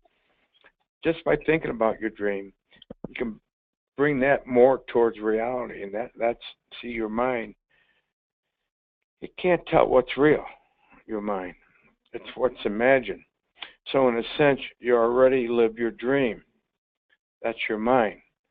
Imagine you're living your dream right in this moment. How does that feel? It feels pretty good, doesn't it? You could smell I'm in Hawaii now, and I could smell the breeze, smell the ocean, smell the flowers, see the people. I mean, that's when you do that. You keep your dream alive by keeping it in the forefront of your mind, and that means you need some special quiet moment, and you need to have some real meditate. Is what we're really saying. Okay, how do we feel about that so far? So what we really did, we built the dream journal, and we're going to learn about how a dream works and why it works. It's through your imagination and through your thoughts. But how do we get these things to come towards us? I believe people call it the law of attraction. It's based on 4 principles. And the law of attraction requires you to what? If you ask for $1 million and you never got a penny, well, where attention goes, energy flows, I say. Positive thoughts, pass them on. That's the law of attraction. The law of attraction is based, like I said, on those 4 principles. Like attracts like. Like, if I like you and I attract like attracts like. What goes around comes around. That's the karma. What you put in, you get out. Think about that. You reap what you sow. If you already imagined it, you already started to attract it. Isn't that neat?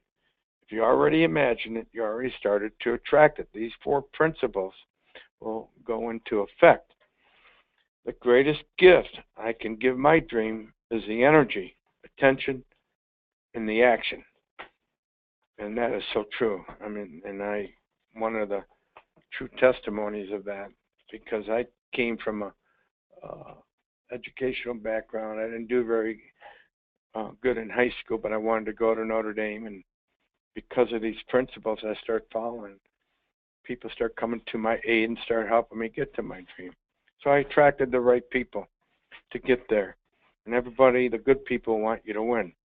So I attract to myself whatever I focus my attention, energy, and thoughts on, whether positive or negative, wanted or unwanted. That's what I did, and it happened. It was really great.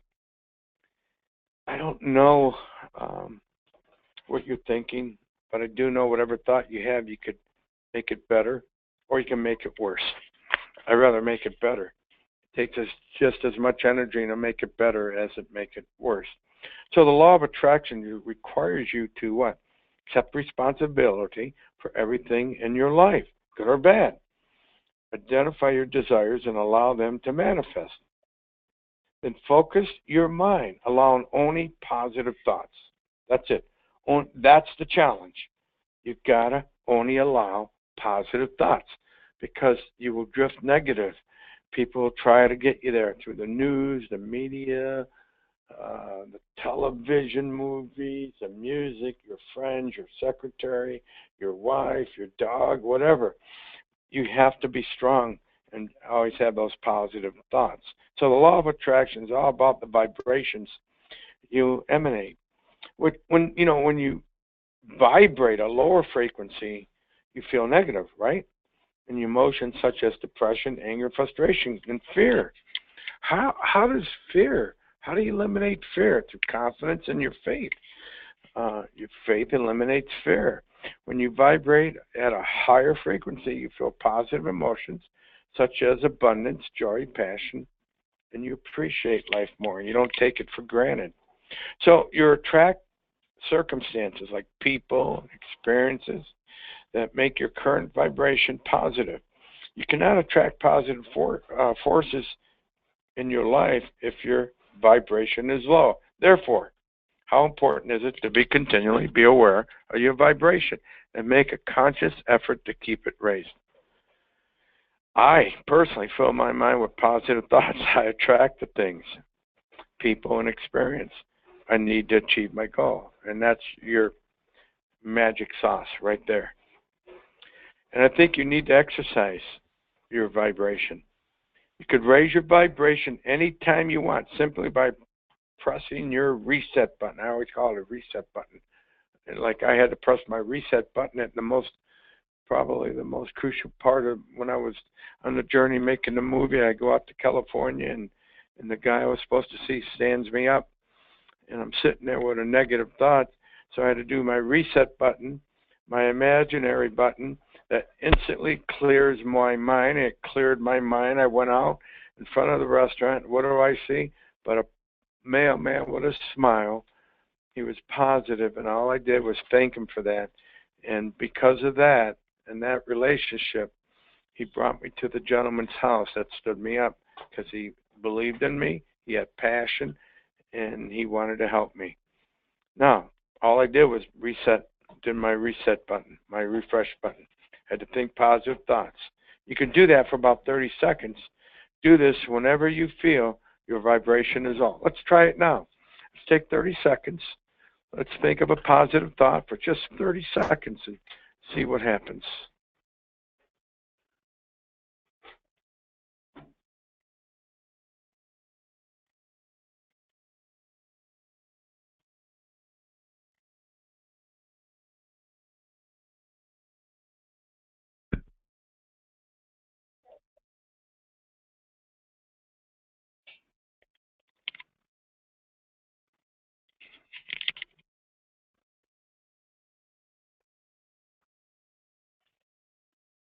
Okay, how about that? Let me ask you, how'd you feel when you pressed your reset button? Think about it. Pretty good, huh? Sure. When you thought that positive thought, the goofy thoughts went away. And the positive thoughts kind of stayed there, didn't it? But the difficult thing is, how do you keep them there? What is it What was it difficult to think positive? Was it just for 30 seconds? If it was, why? Ask yourself why. Well, because you're allowing those low vibrations in. That's what you got to work on. So you got to think about what do you need to do differently next time? Well, it's kind of fun. I think it's fun to think, man, I'm always pressing my reset button. I think you could, that would be a good habit, huh? So we could try that. So think about this. Mary Kay Ash, remember her? What you believe, remember you can achieve. What you believe, remember you can achieve. Mary Kay Ash. She built a multi-million-dollar company because of this. So that was pretty cool. So when I asked for $1 million and never got a penny, I said to myself, what? Wait a minute. You said if I asked for $1 million, but I never got a penny. Keep in mind that the law of attraction doesn't respond well to begging, does it? You must identify your true heart's desire, be on the purpose with it, and be willing to act on it. That's the difference. Ask for $1 million is to be vague. Besides, $1 million in itself is not really what you want. It's the feeling you get from what $1 million could give you. That's the difference. So let's go back to our Dream Big notes. Let's define something here. Let's go back to the past. What have you attracted in the past? Think about name specific people, things, and circumstances you know you attracted in the past, whether you consciously wanted them or not. So let's do that. Let's write down friends. What friends have you attracted in the past? I'll give you 30 seconds.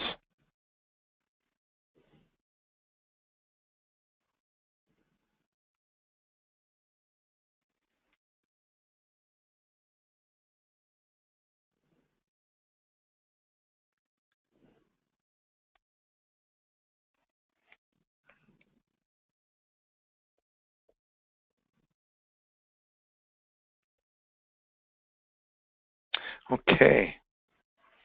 Let's go to finances. Same thing. Let's go to your finances and think about your past, how you handled your finances. You got 30 seconds.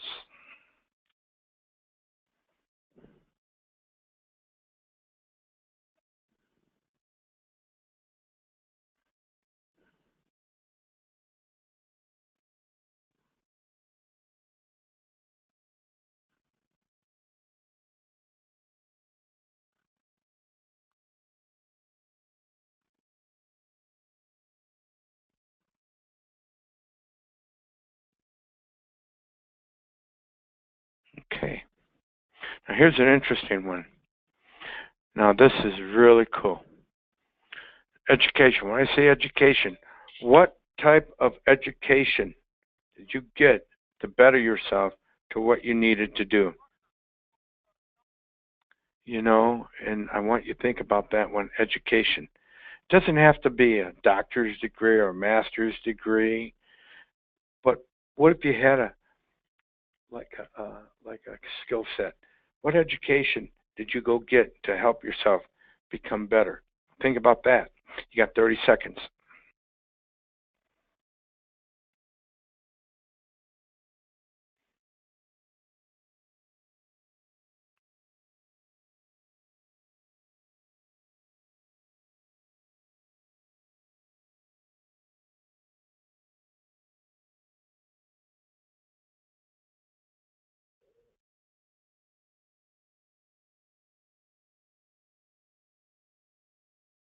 Okay, thinking about that.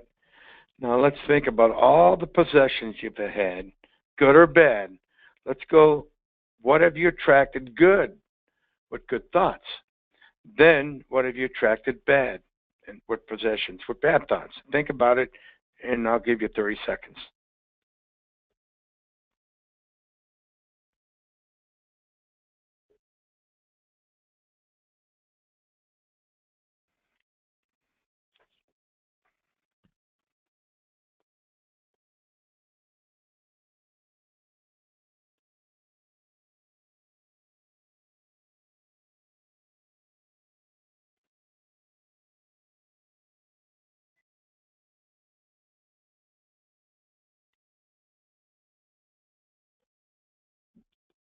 Okay, I love it.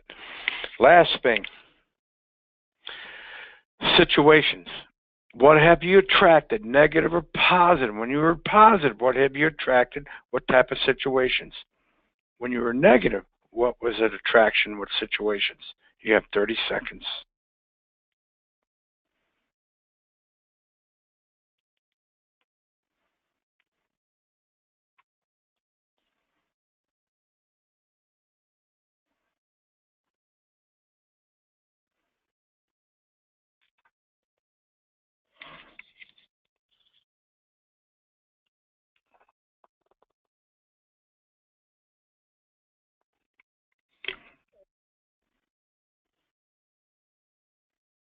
Okay, it'll be the last part of what we're going to do here today. Okay, remember when I said that where attention goes, energy flows? Well, you attract whatever you predominantly think about, and that's a fact. The question is, are you thinking about what you don't want instead of what you do want? On the next page, I want you to write down your next set of notes. I want you to write down in tiny letters that the people, the possessions, and the circumstances you don't want. Just write them down. Then in very large letters, write down any entry opposite that. For example, on the left side, you may list high credit card balances. On the right side, all my bills paid in full. The contrast helps you find clarity and focus your thoughts on what you want. That's what you attract in your life. Then, I want you to think about this, I will seek out positive and supportive people. So your last lesson of the day with me is, what do I really want? What I don't want and what you really want. Now, you could do that on your own, of course. Just what do I want and what don't I want? What I don't want, little letters. What I do want, big letters, and you can see the difference. So all I'm saying, positive thoughts, pass them on. When you pass on positive thoughts to others, you create a caring energy and great things happen. The best is the recipients of your positive thoughts. The vibrations don't care about how much money you have or what you look like. They're happy. They are just happy to know that you care. So vibrate with energy, because I am energy. I hope that helped you all today. And if you have any thoughts, we can go to that.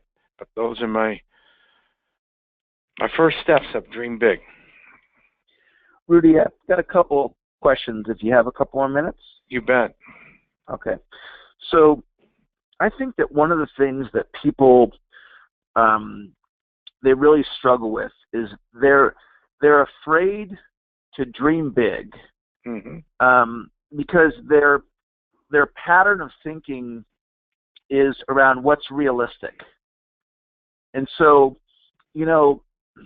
from my view, as I look at Right. some of your major accomplishments, and I think, well, was it realistic for you to get in a game at Notre Dame? Well, most people would. Well, that's not realistic. It wasn't realistic to have a movie made about you. I mean, that's like such an extraordinary thing. And so, but you allowed yourself to dream big. Not only dream big, but you actually went out and made it happen. So, can you just speak to anybody listening that maybe they have a little bit of a fear of dreaming big, and just sharing anything you'd like to share about how are you able to do that against the odds that you faced, to just dare to dream, and then you actually pull it off? Anything that you'd like to share on that question? Well, that's why, like I said, the imagination plays a big part of this. Remember I said I still believe in Santa Claus? Yeah. Okay. It's an important, I know it sounds crazy, but that means my capabilities really exceeded my limitations, which meant is I don't have to be the greatest to be part of something. When I found out I didn't have to be the fastest to be part of that football team, or the tallest, or I didn't have to be an All-American. I just needed to go to practice, show up, and handle the adversity with a positive attitude, and get up when I got knocked down and say, I'm going to get better. I'm going to try it again and again. And that's what kept me going. I took one day, one step at a time.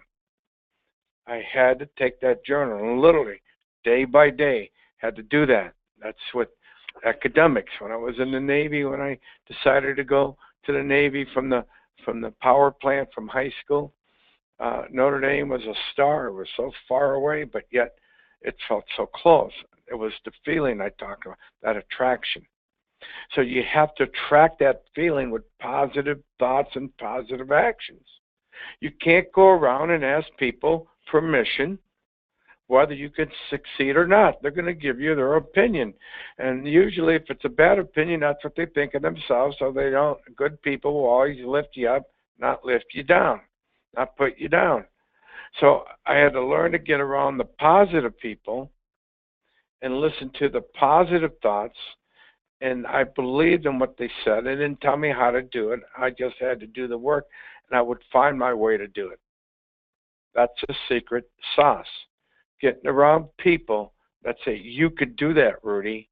You'll find a way, Rudy.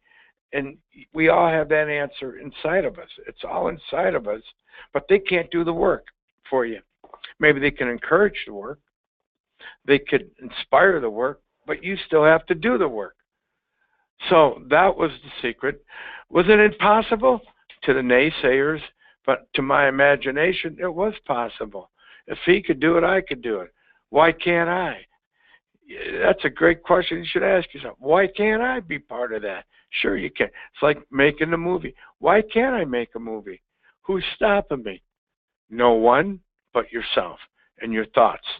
That's why I say it's very important to say, what really talent did you have, Rudy, making a movie? I knew a lot of talented people is who I knew. I just needed to have the relationships to get the talented people to act upon my dream. That was a gift. That's why I say in your notes, what's your greatest capabilities? And be honest with yourself. That's why you look at your little dream notes and you look at that and you ask yourself, what are my strengths? What are my strengths? Identify them and be honest with yourself. What makes you happy? What interests do you have when you were a child? You have natural strengths. That's why I say write them down, focus on it, and you'll find out those strengths will help you get there. You might have to adjust and re-examine some things, but that's okay. That's life. That's part of life. You might have to change direction, but never change the destination. So my whole point is, remember I said, if you could not fail, what would you dare to become? That was the really awesome feeling. And then the reality would hit. Oh my God, these guys are bigger than me. They're faster. They're smarter. The students are smarter than me and better than me. I never thought that. I always looked at them as an equal. And I felt I was just as good. So that was my magic. Yeah, and just to put it in perspective of what a significant thing it was to play at Notre Dame. Yesterday was the National Signing Day, and right. Different teams were picking all the top players, and you got guys that are 6'4" and 250. It's elite athletes, and these are some of these guys playing in college. So tell everybody about physically, how did you stack up against these giant football players so they can get it into perspective about how significant it was that you played at Notre Dame? Right. Well, there's a lot of short guys that play football, of course. I was 5'6", and they were 6'5", so I just reversed my size. I looked at myself as 6'5". I never thought of myself as 5'6". That's that imagination again working.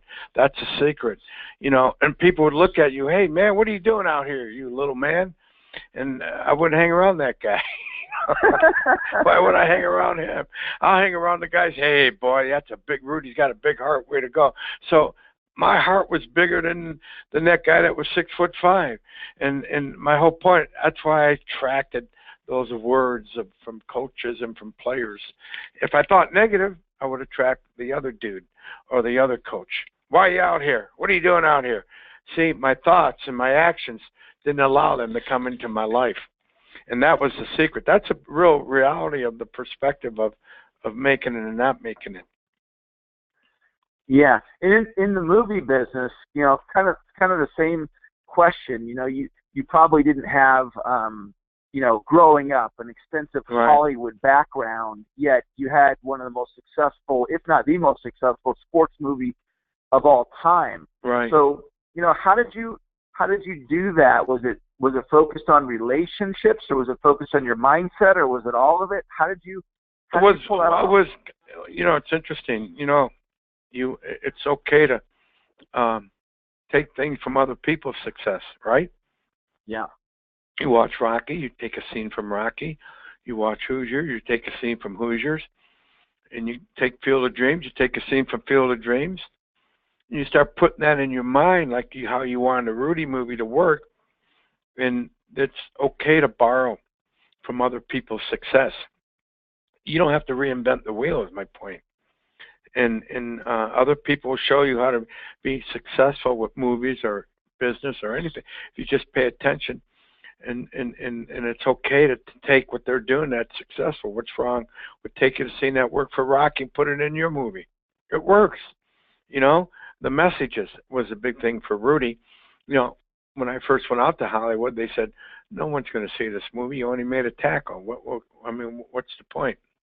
That's not the point. It was the journey, what we just talked about. It was a journey of changing my mindset. It was a journey of changing my friends. It was a journey of changing my expectations. It's all those steps I talked about that made a difference. If I didn't do that, I'll still probably be back in Joliet, Illinois as a retired power plant worker. No, I didn't want that. So what do I really want? That's what I said. What do I really want? I wanted to be somebody. What was that somebody? Just somebody. Somebody that allowed I could dream and dream big. And whatever it inspired me, I got to dream that. And that's the difference. Reality was I was not ever going to be an All-American at Notre Dame. I already knew that. But I can go to practice and I can get hit and I can get up. That I can do. So those are the reality steps. Yeah, fantastic. Well, I really appreciate you taking some time out today to share this great story and positive words of encouragement with my people. And I look forward to, continuing to talk about how we can create value for each other. And yes. It was great to be with you here today. Last time we spoke, my wheels were spinning. I think your wheels were spinning with some different creative ideas. And so I'd love to explore that with you on our next call. And thanks so much for taking the time today, Rudy. You bet. And hope you guys really follow your feelings. But let's get your dream journey going. Hope you wrote some of the things down. If not, we'll get them to you. God bless you, and have a great journey. Thank you. All right. So everybody just stay on the line. I'll be right back.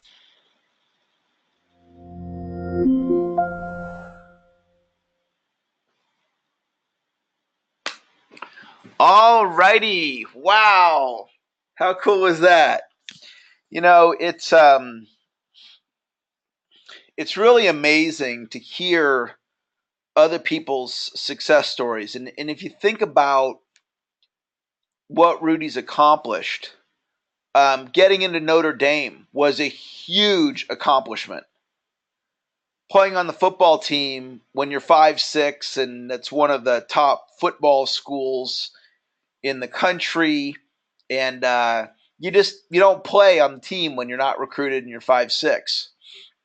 And then he was able to get into a game and record a sack and come up with the dream to have a movie made about him. I mean, think about that. Think about your life and go, oh, I'm going to go pitch Hollywood on making a movie about me. And then to have everybody say, why would we write a movie about you? You were only in one play. And then not only did he do the movie, land the deal, but have it become one of the most successful sports movies of all time. And it's just a great thing to just remove all excuses, all excuses, because you get a dream. My dream is around sales training, and I live my dream every day. And when I got started, I was 28 years old and nobody had ever heard of me, and I had a crummy website and a bad business plan, but I had a dream and I wasn't going to be denied. And it was not easy at all. And I wouldn't even say it's easy now. I mean, it's being an entrepreneur in this marketplace and what it requires, and making it happen and expanding a business. I'm up to global expansion right now, and what that looks like, and